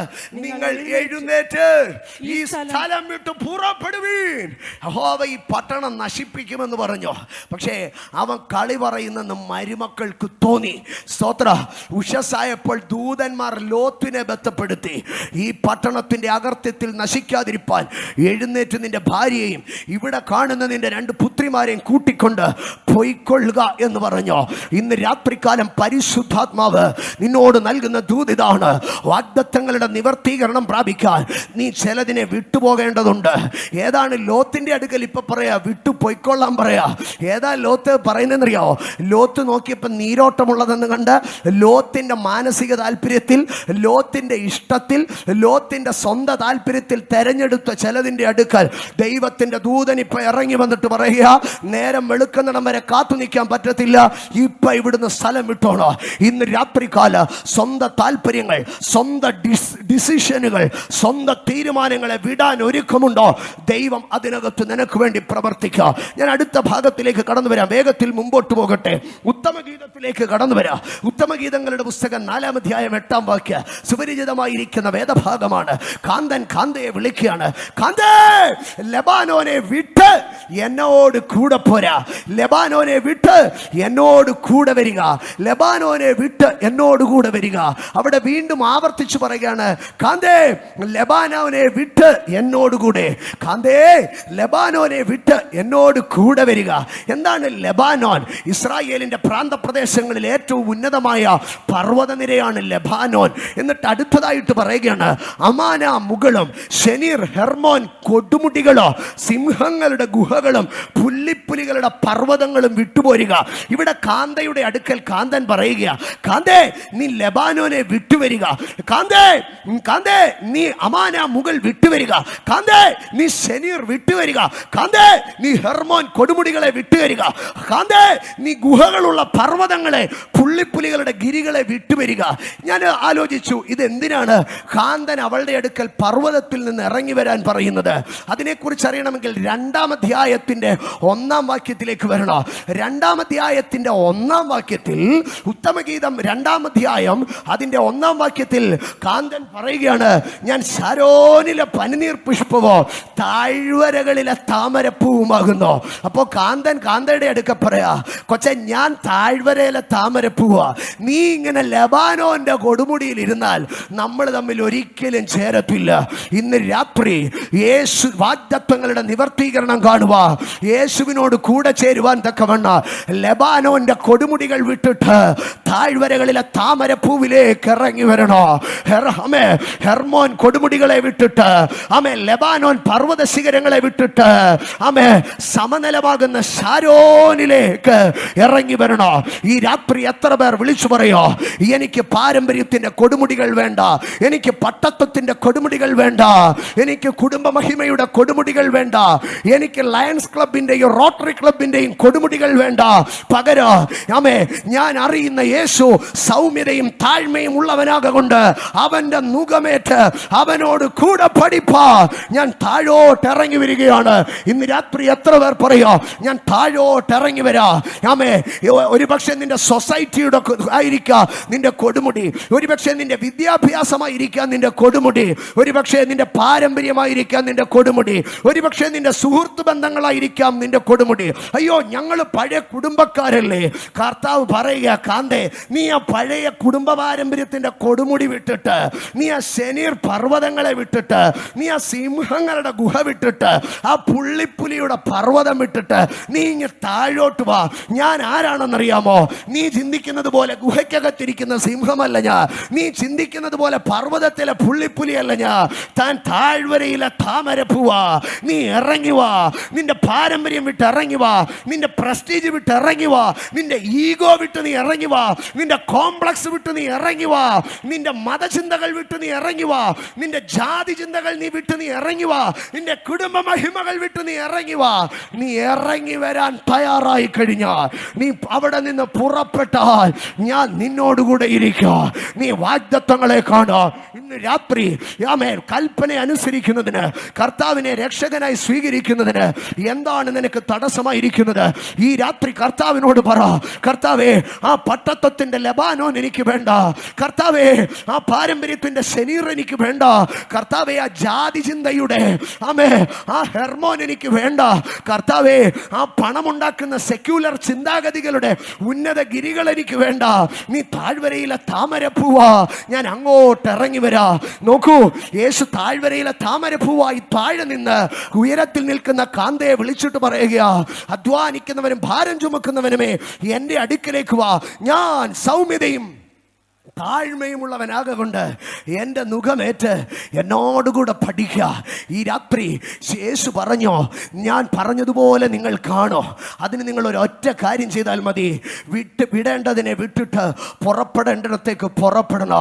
നിയോഗമുള്ളവൻ പുറപ്പെട്ടോ, അന്ന് തന്നെ അടയാളങ്ങളെല്ലാം കണ്ടോ. സ്തോത്ര. പട്ടണം വിടേണ്ടവൻ, താല്പര്യങ്ങളെ വിടേണ്ടവൻ വിട്ടോ, അവൻ രക്ഷ പ്രാപിച്ചോ. സ്തോത്ര. ആമേൻ. ഉന്നത ഗിരികളെ വിടണ്ട, ചിന്താധാരകളെ വിടേണ്ടവർ വിട്ടോ, അവരുടെ ജീവിതത്തിൽ അവർ രക്ഷ പ്രാപിച്ചോ. ദൈവത്തിന്റെ വിടുതലിന്റെ പ്രക്രിയ ഏറ്റവും ഭയങ്കരവുമായി നാം കാണുന്നത് പുറപ്പാട് പുസ്തകത്തിലാണ്. പുറപ്പാട് പുസ്തകം 8-ാം അധ്യായത്തിലേക്ക് കടന്നു വരുമ്പോൾ, പുറപ്പാട് പുസ്തകം 8-ാം അധ്യായം അതിന്റെ 20-ാം വാക്യത്തിലേക്ക് വരുമ്പോൾ ദൈവം മോശയുടെ അടുക്ക പറഞ്ഞു, നീ നാളെ ഏറ്റവും രാവിലെ എഴുന്നേക്കണോ. നീ രാത്രി നേരത്തെ വേണേ കിടന്നോ, പക്ഷെ നാളെ നേരം വെളുക്കുന്നതിന് മുമ്പേ എഴുന്നേക്കണോ. എഴുന്നേറ്റിട്ട് നീ ഫറവോന്റെ അടുക്ക പോണോ. അപ്പൊ മോശ ചോദിച്ചു, ഞാൻ വെളുപ്പം കാലത്ത് കൊട്ടാരത്തിൽ കയറി പോകാനോ? നീ കൊട്ടാരത്തിൽ പോണ്ട, നീ ആ വെള്ളത്തിന്റെ തീരത്ത് പോയി നിൽക്കണോ. നാളെ അധികാലത്ത് ഫറവോൻ അവൻ വെള്ളത്തിൽ കുളിക്കാൻ വരോ. അവന് പ്രത്യേക ഒരു ദിവസമാണ് നാളെ. അവൻ സൂര്യൻ ഉദിക്കുന്നതിന് മുമ്പേ വെള്ളത്തിൽ വന്ന് കുളിച്ചിട്ട് അവന് ചില പരിപാടികളുണ്ട്. സ്തോത്രം. ഞാനതിനെ വിശദീകരിക്കുന്നില്ല, മനസ്സിലാകുന്നവർക്കായി ഞാൻ ദൈവത്തെ സ്തുതിക്കുന്നു. അപ്പം നീ സൂര്യോദയത്തിന് മുമ്പേ ആറ്റുതീരത്ത് പോയി നിൽക്കണം. അവൻ വരും, നൈൽ നദിയിൽ വരോ. നൈലവന്റെ ദേവതയാ. അപ്പൊ സൂര്യോദയത്തിന് മുമ്പേ അവൻ നൈലിൽ കുളിക്കാൻ വരോ, അവൻ കുളിച്ച് തൊഴാൻ വരോ. ആ സമയത്ത് നീ എന്ത് ചെയ്യണോ? നീ അവിടെ പോയി നിൽക്കണോ. അപ്പൊ നീ അവന്റെ അടുക്കൽ പറയണോ, എൻ്റെ ജനത്തെ ആരാധിപ്പാൻ തക്കവണ്ണോ നീ വിട്ടയക്കണോ. മോശ അധികാലത്ത് എഴുന്നേറ്റ് വെള്ളത്തിന്റെ തീരത്ത് ചെന്നോ. വെള്ളത്തിൽ രാവിലെ കുളിക്കുവാൻ വേണ്ടി ഫറവോൻ നദീതീരത്ത് ഇറങ്ങി വരുമ്പോൾ മോശ ഫറവോനെ നോക്കിയിട്ട് പറഞ്ഞോ, എൻ്റെ ദൈവം പറഞ്ഞോ തൻ്റെ ജനത്തെ പുറപ്പെടുവിക്കണമെന്ന് പറഞ്ഞോ. ഫറവോന് കേട്ടിട്ട് ആകെ അങ്ങ് ആശങ്കയായി. ഫറവോൻ ചോദിച്ചു, 25-ാം വാക്യം, നിങ്ങൾ എന്തിനാ ഇങ്ങനെ പ്രശ്നം ഉണ്ടാക്കുന്നേ? ആരാധിക്കാനാണ് ഞങ്ങളുടെ നമുക്ക് ഇവിടെ തന്നെ എന്തോ വേണേലും നിങ്ങൾ അങ്ങ് ആരാധിച്ചോ, നിങ്ങൾ എങ്ങനെ വേണേലും ഇതിനകത്ത് നിന്ന് അങ്ങ് ആരാധിച്ചോ. ആമേ എന്ന്. അപ്പം മോശ പറഞ്ഞോ, ഞങ്ങളുടെ ആരാധന നിങ്ങൾക്ക് അറപ്പായിരിക്കുക. ഞങ്ങൾ ആരാധിക്കുന്നത് ഇങ്ങനെ മൃഗത്തേക്ക് അറുത്ത ഞങ്ങളുടെ ആരാധന നിങ്ങൾക്ക് ഇഷ്ടപ്പെടത്തില്ല. ഞങ്ങളുടെ കയ്യടി സ്തോത്രോ അല്ലേലുവേ ഞങ്ങളുടെ മറുഭാഷയും തുള്ളലും ഒക്കെ കണ്ട സാറെ പിടിക്കത്തില്ല, അതുകൊണ്ട് ഞങ്ങൾ അപ്പുറത്തോട്ട് പൊയ്ക്കൊള്ളാമെന്ന് പറഞ്ഞോ. അപ്പോ ഫറവോൻ അടുത്ത ഒരു എപ്പിസോഡ് പറഞ്ഞോ. ഫറവോൻ പറഞ്ഞു, എന്നാ പിന്നെ പൊക്കോ, പക്ഷെ ദൂരെ എങ്ങും പോവരുത്. എവിടെ പോയാലും ഞായറാഴ്ച രാവിലെ 7:30 ആകുമ്പോ ഇങ്ങ് വന്നേക്കണം. ഇടയ്ക്ക് എവിടെയെങ്കിലും ഒക്കെ പോകുന്നേ പൊക്കോ, ഒരു കുഴപ്പമില്ല. മോശ പറഞ്ഞ അങ്ങനത്തെ ഒരു വരുത്തുപോക്ക് സമ്പ്രദായത്തിനല്ല ദൈവം വിളിച്ചത്. പകരം ആമേൻ, നിങ്ങൾ 3 ദിവസം വഴിദൂര ദേഹവും ദേഹിയും ആത്മാവും ഞങ്ങൾ വേർപെട്ട് മരുഭൂമിയിൽ പോയി ആരാധിക്കണം. ഫറവോൻ ഇവിടെ വണ്ടറടിക്കുക, എടാ പട്ടണത്തിൽ ആരാധിക്കാൻ പറഞ്ഞിട്ട് ഇവന് വേണ്ട, ഇവന് മരുഭൂമിയിൽ പോയി ആരാധിക്കണം. ആമേ. അപ്പോ മോശ മനസ്സിനകത്ത് പറഞ്ഞു, ദൈവത്തിന്റെ വാഗ്ദത്തം കാണണമെങ്കിൽ വീട്ടിലിരുന്ന് ആരാധിച്ചിട്ട് കാര്യമില്ല, പോയി ആരാധിച്ചാലേ കാര്യമുള്ളൂ. എൻ്റെ പ്രിയപ്പെട്ടവരെ, അത് മോശ ഇത് പറയാൻ കാര്യം എന്താണെന്ന് അറിയാമോ? സ്തോത്ര. മോശയ്ക്കൊരു വെളിപ്പാടുണ്ട്. മോശയുടെ പൂർവ്വപിതാവായിരിക്കുന്ന അബ്രഹാം എവിടെ വീട് പണിതാലും കൂടാരം അടിച്ചാൽ ആദ്യം അബ്രഹാം എന്താ ചെയ്യുന്നത്? കൂടാരത്തിന്റെ വാതുക്കൽ ഒരു യാഗപീഠം പണിയോ. ആ യാഗപീഠം വീണത് അവിടെ ആരാധിക്കും. അപ്പം തൻ്റെ വീടിൻ്റെ മുമ്പിൽ എന്നും എന്തുണ്ട്? ഒരു യാഗപീഠമുണ്ട്. എവിടെ പോയി ഫ്ലാറ്റ് മേടിച്ചാലും വീട് മേടിച്ചാലും എന്നും വൈകിട്ട് സന്ധ്യാപ്രാർത്ഥന പുള്ളിക്കാരനുണ്ട്. പിള്ളേരെല്ലാം വിളിച്ചു വരുത്തോ, പാട്ടുപാടും, വചനം വായിക്കും, എല്ലാം ഉണ്ട്. പക്ഷേ ഒരു ദിവസം ദൈവം ഉൽപ്പത്തി പുസ്തകം 22 കടന്നു വരുമ്പോൾ ദൈവം അബ്രാമിനെ പരീക്ഷിച്ചത് എങ്ങനെയെന്നാൽ, ദൈവം അബ്രാമിനെ വിളിച്ചിട്ട് പറഞ്ഞു, അബ്രാം നീ എന്ത് ചെയ്യണോ? നീ സ്നേഹിക്കുന്ന നിന്റെ മകനെ, നിന്റെ ഏകജാതനായ ഇസഹാക്കിനെ തന്നെ കൂട്ടിക്കൊണ്ട് നീ നിന്റെ വീടിന്റെ മുമ്പിലെ ആ യാഗപീഠത്തിൽ ഇസഹാക്കിനെ കിടത്തി യാഗം കഴിക്കണമെന്നല്ലേ പറഞ്ഞത്? നീ അവിടെ നിന്ന് പുറപ്പെടണോ. നീ അവിടെ നിന്ന് പുറപ്പെട്ട് നിന്റെ വീട്ടിൽ നിന്ന് പുറപ്പെട്ട് ഞാൻ നിന്നെ കാണിക്കുന്ന പർവ്വതം വരെ ഇനി നടക്കണോ. അങ്ങനെ അബ്രാം യാത്ര പുറപ്പെട്ടോ. 3 ദിവസം യാത്ര പുറപ്പെട്ട് മോരിയ ദേശത്തെത്തി. മോരിയ ദേശത്തെത്തിയപ്പോൾ ഒരു മലയെ താൻ കണ്ടോ. അപ്പോൾ മോശ പറയാ, എൻ്റെ പിതാവ്, ഞങ്ങളുടെ പിതാവായിരിക്കുന്ന അബ്രഹാം വീട്ടിൽ യാഗപീഠം ഉണ്ടായിരുന്നോ, വീട്ടിൽ പാട്ട് പാടാൻ പാട്ടുപുസ്തകം ഉണ്ടായിരുന്നോ, വീട്ടിൽ തമ്പേറുണ്ടായിരുന്നോ, വീട്ടിൽ കീബോർഡ് ഉണ്ടായിരുന്നോ, വീട്ടിൽ ചിഞ്ചിലുണ്ടായിരുന്നോ, വീട്ടിൽ പായ ഉണ്ടായിരുന്നോ, വീട്ടിലെല്ലാം ഉണ്ടായിരുന്നോ. പക്ഷേ യഹോവ ഇരേ എന്ന ദൈവത്തിന്റെ കരുതൽ കാണുന്ന, ദൈവത്തിന്റെ വാഗ്ദത്തം പ്രാപിക്കുന്ന ആരാധനയുടെ ദിവസം വന്നപ്പോ ദൈവം അബ്രാമിന്റെ അടുക്ക പറഞ്ഞു, വീട്ടിലിരുന്ന് ചെണ്ട കൊട്ടിയ പോരാ, നീ ഇറങ്ങ്, മോറിയ ദേശത്തേക്ക് പോ. 3 ദിവസം യാത്ര ചെയ്ത് തന്റെ കൂടെയുള്ള ബാല്യക്കാരെ പർവ്വതത്തിന്റെ അടിവാരത്തിലിരുത്തി പർവ്വതത്തിന്റെ മുകളിലേക്ക് അബ്രാം പിതാവ് കയറി ചെന്നു. അവിടെ ആ പോകുന്ന വഴി മൊത്തം മകൻ ഇങ്ങനെ ചോദിച്ചോ, അപ്പാ നമ്മുടെ വീട്ടിൽ യാഗപീഠമുണ്ട്, അപ്പൻ എന്നും അവിടെ ഇരുന്ന് പ്രാർത്ഥിക്കുന്നത്, ഇന്നെന്തിനാ അപ്പൻ ഇത്രയും ദൂരെ യാത്ര ചെയ്തു പോകുന്നത്? അപ്പോ ഒക്കെ അബ്രാം മോന്റെ അടുക്ക പറഞ്ഞു, എടാ, കരുതുന്ന ദൈവത്തിന്റെ കരുതൽ അറിയണമെങ്കിൽ വീട്ടിൽ ഇരുന്ന് പാട്ടുപാടിയാ പോരാ, പകരം ദൈവം നിശ്ചയിച്ച സ്ഥലത്ത് പോയി ആരാധിക്കണം. ആമേ. അവിടെ നിന്ന് ഇറങ്ങി വരുമ്പോ അബ്രാം വിളിച്ചു പറഞ്ഞു, എൻ്റെ ദൈവം എന്നോടൊരു വാഗ്ദത്തം ചെയ്തു, എൻ്റെ പിതാക്കന്മാരുടെ എൻ്റെ ദൈവ തലമുറയാ എൻ്റെ സന്തതികളെ അനുഗ്രഹിക്കുമെന്ന് വാഗ്ദത്തം ചെയ്തു. ഇസ്ഹാക്കിൽ സകല ജാതികളും അനുഗ്രഹിക്കപ്പെടും. ആ പാരമ്പര്യം അറിയാവുന്ന മോശ പറഞ്ഞു, 3 ദിവസം പോയിട്ടേ ഞങ്ങൾ ആരാധിക്കത്തുള്ളൂ. അവിടെയാണ് ദൈവത്തിന്റെ ഉടമ്പടി കാണുന്നത്. 3 ദിവസത്തേക്ക് പുറപ്പെട്ട മോശ 3 മാസം കഴിഞ്ഞപ്പോഴാ സീനായി പർവ്വതത്തിന്റെ അടിവാരത്തിലെത്തിയത്. ഇന്ന് രാത്രി എന്നെ കേൾക്കുന്ന ദൈവവൈതലേ, ആരാധിപ്പാൻ തക്കവണ്ണം ഒന്ന് പുറപ്പെടാൻ എത്ര പേർക്ക് മനസ്സിനകത്ത് ഒരു താല്പര്യമുണ്ട്?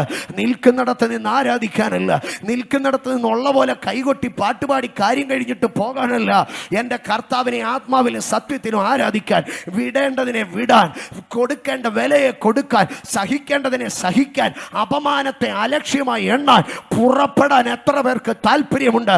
ഇന്ന് രാത്രികാല ആ തീരുമാനത്തിന്റെ മുമ്പാകെ ദൈവത്തിന്റെ പ്രവർത്തികൾ വരും. ഇന്ന് രാത്രി എന്നെ കേൾക്കുന്ന എൻ്റെ സഹോദരങ്ങളെ, ഞാനൊരു കാര്യം നിങ്ങളോട് പറയാം. ദൈവം നിങ്ങൾക്ക് നൽകുന്ന വിടുതലുകളൊക്കെയോ ഒരു പുറപ്പാടിന് വേണ്ടിയാണ്. അപ്പോസ്തല പ്രവർത്തികളുടെ പുസ്തകം 12-ാം അധ്യായം ആരംഭിക്കുന്നത്, യാക്കോബിനെ കൊന്നത് യഹൂദന്മാർക്ക് പ്രസാദമായതുകൊണ്ട് ഹെരോദ അഗ്രിപ്പ 1 പത്രോസിനെയും കൊല്ലുവാൻ തക്കവണ്ണം കാരാഗ്രഹത്തിൽ അടച്ചിരിക്കുകയാണ്. കാരാഗ്രഹത്തിൽ അടച്ചിരുന്ന ആ രാത്രിയിൽ, സ്തോത്രം, പിറ്റേന്ന് തന്നെ കൊന്നുകളയേണ്ട ദിവസത്തിന്റെ തലേ രാത്രിയിൽ ചേവകരുടെ നടുവിൽ ബന്ധിക്കപ്പെട്ടവനായി കിടന്നുറങ്ങിയ പത്രോസിന്റെ അടുക്കൽ ഒരു ദൂതൻ കയറി ചെന്നിട്ട് പത്രോസിനെ കാരാഗ്രഹത്തിൽ നിന്ന് തട്ടി ഉണർത്തി അരമുറിക്ക് ചെരുപ്പിടി വീഴ്ചിപ്പിച്ച് തന്നെ കാരാഗ്രഹവാതിലുകൾക്കപ്പുറം കൊണ്ടുപോയി, തന്നെ ഇരുമ്പുവാതിലിനപ്പുറം കൊണ്ടുപോയി പട്ടണവാതിലിൻ്റെ നടുക്ക് കൊണ്ടുപോയി നിർത്തി. അവിടെ നിന്ന് താൻ മർക്കോസിൻ്റെ വീട്ടിൽ പോയി. അവിടെ പോയി സഭയുടെ അടുക്കലൊക്കെ പാട്ടുപാടി സ്തോത്രം പറഞ്ഞ് സാക്ഷി പറഞ്ഞു. അത് കഴിഞ്ഞ ഉടനെ ദൈവത്തിൻ്റെ ആത്മാവ് തന്നോട് പറഞ്ഞു, എടാ, ഞാൻ നിന്നെ കാരാഗ്രഹത്തിൽ നിന്ന് പുറത്തു കൊണ്ടുവന്നതേ ഇവിടെ സഭയെ വന്ന് സാക്ഷ്യം പറഞ്ഞ് പാട്ടും പാടി ഇരിക്കാനല്ല, പകരം നിന്നെക്കുറിച്ച് എനിക്കൊരു ഉദ്ദേശമുണ്ട്. എന്താണ് ഉദ്ദേശമെന്നറിയാമോ? ഇനി നീ യഹൂദയെ കാലുകുത്തി പോകരുത്. പത്രോസിൻ്റെ അടുക്ക ദൈവം ഇതിനു മുമ്പേ പറഞ്ഞതാ. ഒരു ദിവസം വിശപ്പുള്ള സമയത്ത് എല്ലാവരും പാചകം ചെയ്യാൻ കയറുന്ന ആ സമയത്ത് വെൺമാടത്തിൽ കയറി പ്രാർത്ഥിച്ചു കൊണ്ടിരുന്നപ്പോൾ പെട്ടെന്നൊരു വിവശതയുണ്ടായി. സ്വർഗത്തിൽ നിന്നൊരു തുപ്പട്ടി ഇറങ്ങി. അതിനന്തരമായി ദൈവ സ്തോത്ര തൻ ഇത്താലിക്ക് കടന്നു പോകുവാനോ താൻ യഹൂദന്റെ അതിരുകളെ വിട്ടിട്ട് സുവിശേഷത്തിന്റെ അടുത്ത വയലുകളിലേക്ക് ഇറങ്ങുവാൻ പറഞ്ഞതാണ്. പക്ഷെ പത്രോസിന് താല്പര്യമില്ല. അങ്ങനെ ഇരിക്കുകയാണ് സ്തോത്ര ദൈവം കാരാഗ്രഹത്തിൽ കയറ്റി കാരാഗ്രഹത്തിൽ വെച്ചൊരു എൻകൗണ്ടർ കൊടുത്തിട്ട് പത്രോസിനെ പുറത്തിറക്കുകയാണ്. ഇന്ന് രാത്രി എന്നെ കേൾക്കുന്ന ദൈവപൈതലേ, നിന്റെ പുറപ്പാടിന് വേണ്ടി ദൈവം ആദ്യം ഇങ്ങനെ സുവിശേഷ പ്രസംഗമൊക്കെ നടത്തി, ക്രൂസൈഡൊക്കെ നടത്തി, യൂട്യൂബിൽ ഇങ്ങനെ ഇയർഫോണിൽ കൂടെ വളരെ മൈക്ക് സിസ്റ്റത്തിൽ കൂടെ, യമഹയുടെ സ്പീക്കറിൽ, ഹാങ്ങിങ് സിസ്റ്റത്തിൽ, ക്ലസ്റ്ററിലൊക്കെ മ്യൂസിക്കിൻ്റെ അകമ്പടിയോടുകൂടെ കർത്താവ് പറയും പുറപ്പെടാൻ പറയും, ദർശനം തരും. ഇതൊന്നും കണ്ട് നീ പുറപ്പെട്ടില്ലെങ്കിൽ കാരാഗ്രഹത്തിൻ്റെ ഒരു വഴിയിൽ കൂടെ ദൈവം നിന്നെ പുറപ്പെടുവിക്കാം. ഇന്ന് രാത്രി പുറപ്പാട് ദൈവത്തിന്റെ നിയോഗമാണെങ്കിൽ ആ പാതയിൽ കൂടെ ദൈവം കൊണ്ടുപോകാം. അങ്ങനെ ദൈവം പത്രോസിനെ കാരാഗ്രഹത്തിൽ നിന്ന് പുറത്തിറക്കി 12-ാം അധ്യായത്തിലേക്ക് കടന്നു വരുമ്പോൾ അതിന്റെ 19-ാം വാക്യത്തിൽ ഇങ്ങനെയാണ് നമുക്ക് കാണുവാൻ കഴിയുന്നത്. ഹെരോദാവ് അവനെ അന്വേഷിച്ചിട്ട് കാണായികയാൽ കാവൽക്കാരെ വിസ്തരിച്ചോ, അവരെ കൊല്ലുവാൻ കൽപ്പിച്ചോ. അടുത്ത ഭാഗം, പിന്നെ അവൻ യഹൂദ്യ വിട്ടു കൈസരിയയിലേക്ക് പോയി. എന്തിനാ പത്രോസിനെ കർത്താവ് കാരാഗ്രഹത്തിൽ നിന്ന് പുറപ്പെടുവിച്ചത്? യഹൂദ്യയിലെ പള്ളി പോയിരുന്ന് പാട്ടുപാടാനാണോ? അല്ല, കൈസരിയയിലേക്ക് പോകാൻ. ഇന്ന് രാത്രി എന്നെ കേൾക്കുന്ന എൻ്റെ കുഞ്ഞുങ്ങൾ, യൗവനക്കാരോടൊക്കെ ഞാൻ പറയട്ടെ, കർത്താവ് നിങ്ങൾക്ക് നന്മ തരുന്നത് നിങ്ങളുടെ വിദ്യാഭ്യാസത്തിൽ, നിങ്ങളുടെ ബാല്യത്തിൽ, നിങ്ങളുടെ കൗമാരത്തിൽ, യൗവനത്തിൽ ദൈവം നിങ്ങൾക്ക് ഓരോ ബന്ധനങ്ങളിൽ നിന്ന് വിടുതൽ നൽകുന്നത്, ഓരോ പരീക്ഷകളിൽ പാസ്സാക്കുന്നത്, ഓരോ പ്രശ്നങ്ങളിൽ നിങ്ങളെ പുറത്തു കൊണ്ടുവരുന്നത് നിങ്ങൾ യഹൂദ്യയിലിരുന്ന് പാട്ടുപാടി ഒതുങ്ങാനല്ല, ഒരു കൈസരിയയിലേക്ക് പോകാനാ, ഒരു സുവിശേഷത്തിൻ്റെ വയലിലേക്ക് ഇറങ്ങാനാ. ദൈവത്തെ അറിഞ്ഞിട്ടില്ലാത്ത ഒരു കൂട്ടർ കൈസരിയയിലുണ്ട്. റോമന്റെ ആധിപത്യത്തിൽ കിടക്കുന്നവർ, പിശാചിൻ്റെ അധികാരത്തിൽ കിടക്കുന്നവർ, ജാതികളെന്ന് യഹൂദന്മാർ തള്ളിക്കളഞ്ഞുകൊണ്ട് ഒരിക്കലും ന്യായപ്രമാണം കൊണ്ട് അകത്ത് വരുത്തത്തില്ലെന്ന് പറഞ്ഞിരിക്കുന്നവർ, അവരെ കൃപ കൊണ്ട് പിടിച്ചെടുക്കുവാൻ തക്കവണ്ണം സുവിശേഷത്തിൻ്റെ വയലിലേക്ക് ഇറങ്ങുവാനാണ് ദൈവം നിന്നെ കാരാഗ്രഹത്തിൽ നിന്ന് പുറപ്പെടുവിച്ചത്. ഇന്ന് രാത്രി വിടിയിരിക്കുന്ന ഓരോ ദൈവമക്കളുടെ അടുക്കലും ഞാൻ ചോദിക്കട്ടെ, കാരാഗ്രഹത്തിൽ നിന്ന് പുറപ്പെട്ട ഒരു ചരിത്രമുണ്ടോ? അങ്ങനെയെങ്കിൽ കൈസരിയയിലേക്ക് പോകാൻ ഒരു നിയോഗമുണ്ട്. ജീസസ്, ഒരു സുവിശേഷത്തിൻ്റെ നിയോഗം നിങ്ങളുടെ മേലുണ്ട്. ഞാൻ അവസാനിപ്പിക്കട്ടെ. യേശു ശിഷ്യന്മാരുടെ അടുക്ക പറഞ്ഞു, നിങ്ങൾ പോയി എനിക്ക് വേണ്ടി, അല്ല നമുക്ക് വേണ്ടി ഒരു സ്ഥലം ഒരുക്കണം. ഇത് യേശു പറഞ്ഞു. എന്നാൽ യോഹന്നാൻ്റെ സുവിശേഷം 14-ാം അധ്യായത്തിലേക്ക് കടന്നു വരുമ്പോൾ യേശു തിരിച്ചാ പറഞ്ഞത്. യോഹന്നാൻ്റെ സുവിശേഷം 14-ാം അധ്യായം 1-ാം വാക്യത്തിൽ പറഞ്ഞു, നിങ്ങളുടെ ഹൃദയം കലങ്ങിപ്പോകരുത്, ദൈവത്തിൽ വിശ്വസിപ്പീൻ, എന്നിലും വിശ്വസിപ്പീൻ. 3-ാം വാക്യം വായിച്ചോട്ടെ. ഞാൻ പോയി, ഞാൻ പോകും, നിങ്ങൾക്ക് സ്ഥലം ഒരുക്കിയാൽ. ഞാൻ പോകും. ആദ്യം പറഞ്ഞ എന്താ? നിങ്ങൾ പോകണോ? ഇപ്പൊ പറയാ, ഞാൻ പോകാം. ഞാൻ പോയി നിങ്ങൾക്ക് സ്ഥലം ഒരുക്കിയാൽ. നിങ്ങൾക്ക് സ്ഥലം ഒരുക്കും. ഞാൻ പോയി നിങ്ങൾക്ക് സ്ഥലം ഒരുക്കും. യേശു പറഞ്ഞു, ഞാൻ പോകും, നിങ്ങൾക്ക് സ്ഥലം ഒരുക്കും. ഇത് എപ്പോഴാണ് നിവർത്തിയായത്? അപ്പോസ്തല പ്രവർത്തികളുടെ പുസ്തകം 1-ാം അധ്യായത്തിൽ ഒലിവുമലയിലേക്ക് യേശുവും ശിഷ്യന്മാരും കയറി ചെന്നു. വാഗ്ദത്തങ്ങളെ പറഞ്ഞനന്തരമായി ശിഷ്യന്മാർ നോക്കി നിൽക്കെ ഒരു മേഘം അവനെ മൂടിയിട്ട് അവരുടെ കാഴ്ചയ്ക്ക് അവൻ മറഞ്ഞു. അവൻ ആകാശത്തിലേക്ക് പറന്നുയർന്നു. ശിഷ്യന്മാർ ആകാശത്തിലേക്ക് നോക്കി നിൽക്കുമ്പോൾ ദൂതന്മാർ ഇറങ്ങി വന്ന് ചോദിച്ചു, ഗലീല പുരുഷന്മാരെ, നിങ്ങളിങ്ങനെ ആകാശത്തേക്ക് നോക്കി നിൽക്കുന്നത്, നിങ്ങളെ വിട്ട് സ്വർഗാരോഹണം ചെയ്ത യേശു കർത്താവ് മടങ്ങി വരും. മടങ്ങി വരുമ്പോൾ എന്ത് സംഭവിക്കും? നിങ്ങളും അവനെ എതിരേൽപ്പാൻ തക്കവണ്ണം ആകാശങ്ങളിലേക്ക് ഉയർത്തപ്പെടും. നിങ്ങൾ ഈ ഭൂമി വിട്ടു പോകും. എല്ലാ കാലവും നിങ്ങൾ ഈ ഭൂമിയിൽ ജീവിക്കുമെന്ന് കരുതരുത്. ഈ ലോകത്തിൽ നിങ്ങളുടെ ജീവകാലം തീരും. ഈ ലോകത്തിൽ നിങ്ങൾക്ക് ഓട്ടമുണ്ട്. പക്ഷേ ഈ ഓട്ടം തീർന്നിട്ട് നിങ്ങൾ എന്ത് ചെയ്യും? കർത്താവ് താൻ ഗംഭീരനാദത്തോടും പ്രധാന ദൂതൻ്റെ ശബ്ദത്തോടും ദൈവത്തിൻ്റെ കാഹളത്തോടും കൂടെ സ്വർഗത്തിൽ നിന്ന് ഇറങ്ങി വരുന്ന ആ ദിവസത്തിൽ നിങ്ങൾ കൂടാരമായ ഈ ഭൗമഭവനത്തെ വിട്ടുകളഞ്ഞിട്ട് കൈപ്പണിയല്ലാത്ത ദൈവത്തിൻ്റെ ദാനമായ കെട്ടിടത്തിങ്കിലേക്ക് നിങ്ങൾ പോകും. അവിടെ നിങ്ങൾ പോകുമ്പോഴേ എന്തറിയത്തുള്ളൂ, ആമേൻ, നിങ്ങൾ ആരായിരുന്നുവെന്ന്, നിങ്ങളുടെ ദൈവം നിങ്ങൾക്ക് എന്തായിരുന്നു കരുതിയിരുന്നതെന്ന് നിങ്ങൾ അറിയും. വിശുദ്ധ പൗലോസ് തിമോഥെയോസിന്റെ ലേഖനം എഴുതുമ്പോൾ 2-ാം അധ്യായം 2-ാം ലേഖനം 4-ാം അധ്യായത്തിൽ പറഞ്ഞു, ഇപ്പോൾ തന്നെ ഞാൻ പാനീയാഗമായി ഒഴിക്കപ്പെട്ടിരിക്കുന്നു. യാഗത്തിൻ്റെ അവസാന ഭാഗമാണ് പാനീയാഗം. ഒരു പ്രത്യേക യാഗമല്ല, ഒരു യാഗത്തിൻ്റെ സമാപന പാർട്ടാണ് പാനീയാഗം. ഇപ്പോൾ തന്നെ ഞാൻ പാനീയാഗമായി ഒഴിക്കപ്പെടുന്നു എന്ന് പറഞ്ഞാൽ ശുശ്രൂഷ അവസാനിക്കുകയാണ്. എന്നിട്ട് അടുത്തതായിട്ട് പറയുകയാണ്, ഞാൻ നല്ല പോർ പൊരുതു, ഓട്ടം തികച്ചു, വിശ്വാസം കാത്തു. ഇനി ഞാൻ പോവുക. എങ്ങോട്ട് പോവുക? ഞാൻ എൻ്റെ നിത്യതയിലേക്ക് പോവുക, എൻ്റെ വിശ്രാമത്തിലേക്ക് പോവുക. അവിടെ ചെന്ന് നിനക്കാരുണ്ട്?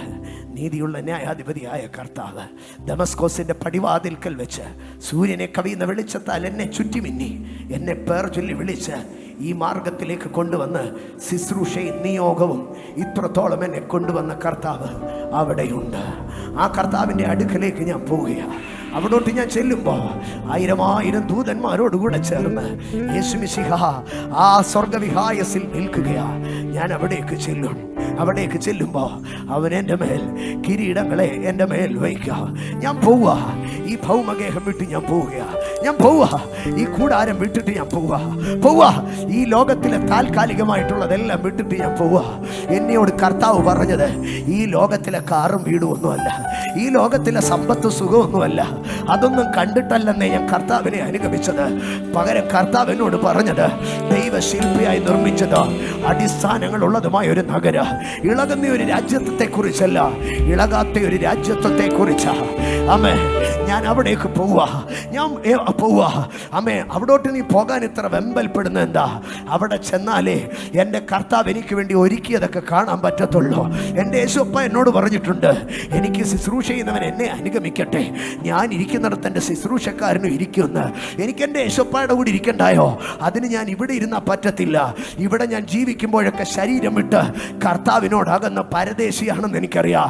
പക്ഷെ അവിടെ ചെന്നാൽ എൻ്റെ പൗരത്വ സ്വർഗത്തിലാ. ഞാൻ അവിടെ ചെന്നാൽ പിന്നെ അവിടുത്തെ സിറ്റിസൺ ആണെന്നേ, ഞാൻ അവിടെ ചെന്നാൽ പിന്നെ അവിടുത്തെ സ്വന്തം ആളാണെന്നേ. ആമേ, ഇവിടെ ഞാനൊരു പരദേശിയെ, സ്വന്തമായിട്ട് എനിക്ക് ഒന്നുമില്ല. പക്ഷെ അവിടെ ചെന്നാൽ അവിടെ ഒരു കൊട്ടാരം തുറന്നിട്ട് എൻ്റെ യേശുപ്പ എന്നോട് പറയും, മോനെ ഞാൻ നിനക്ക് വേണ്ടി പണിതാണ് ഇത്, നീ ഇവിടെ കയറി താമസിച്ചോളാൻ പറയാ. പൗലോസും പത്രോസും യോഹന്നാനോ അബ്രഹാം പിതാവും വിശുദ്ധന്മാരും മുഴുവനോ നിരന്ന് നിൽക്കുന്ന ആ സ്വർഗവിഹായസിൽ ഞാനും അവരുടെ കൂട്ടത്തിൽ ഇങ്ങനെ ഒരു എളിയവനായി അവരോട് കൂടെ ചേർന്ന് നിന്ന് എൻ്റെ യേശുപ്പ എൻ്റെ സ്വന്തമാണെന്ന് പറയുക. ആ ദിവസത്തിലേക്കാണ് എൻ്റെ പ്രതീക്ഷ. ആ വാഗ്ദത്തം നിറവേറണമെങ്കിൽ ഞാൻ ഇവിടെ നിന്ന് നടന്നാൽ പറ്റത്തില്ല, അതിന് ഞാൻ പറന്നു പോയാലേ പറ്റൂ. അമ്മേ, ഇന്ന് രാത്രി എത്ര പേർ അത് ഏറ്റുപറയുന്നു? ലോകേ, എനിക്കൊരു ഓട്ടമുണ്ട്, പക്ഷേ ഞാൻ ഓടി എൻ്റെ ജീവിതം തീരത്തില്ല. ഒരു ഫ്ലൈറ്റ് റൺവേയിൽ കൂടെ മുരണ്ട് നീങ്ങോ, അതിനുശേഷം അതിൻ്റെ വീലുകൾ ഒരു കാറിൻ്റെ വേഗതയിൽ പായോ, അതിനുശേഷം ഒരു തീവണ്ടിയേക്കാൾ വേഗത്തിൽ അത് ഉരുണ്ടുകൊണ്ടിരിക്കോ, അതിന്റെ മുമ്പാകെ പൊടിപടലങ്ങൾ പറക്കോ. പക്ഷേ ചുറെ സമയം കഴിയുമ്പോൾ ആ വിമാനത്തിന്റെ വേഗത ഭൂമിയുടെ പരപ്പിൽ നിന്ന് ആകാശത്തിലേക്ക് പറന്നു പോകുന്നത് കാണും. അതുപോലെ ഞാനും ആ പ്രതീക്ഷയുള്ളവർ എഴുന്നേറ്റ് നിന്നേ.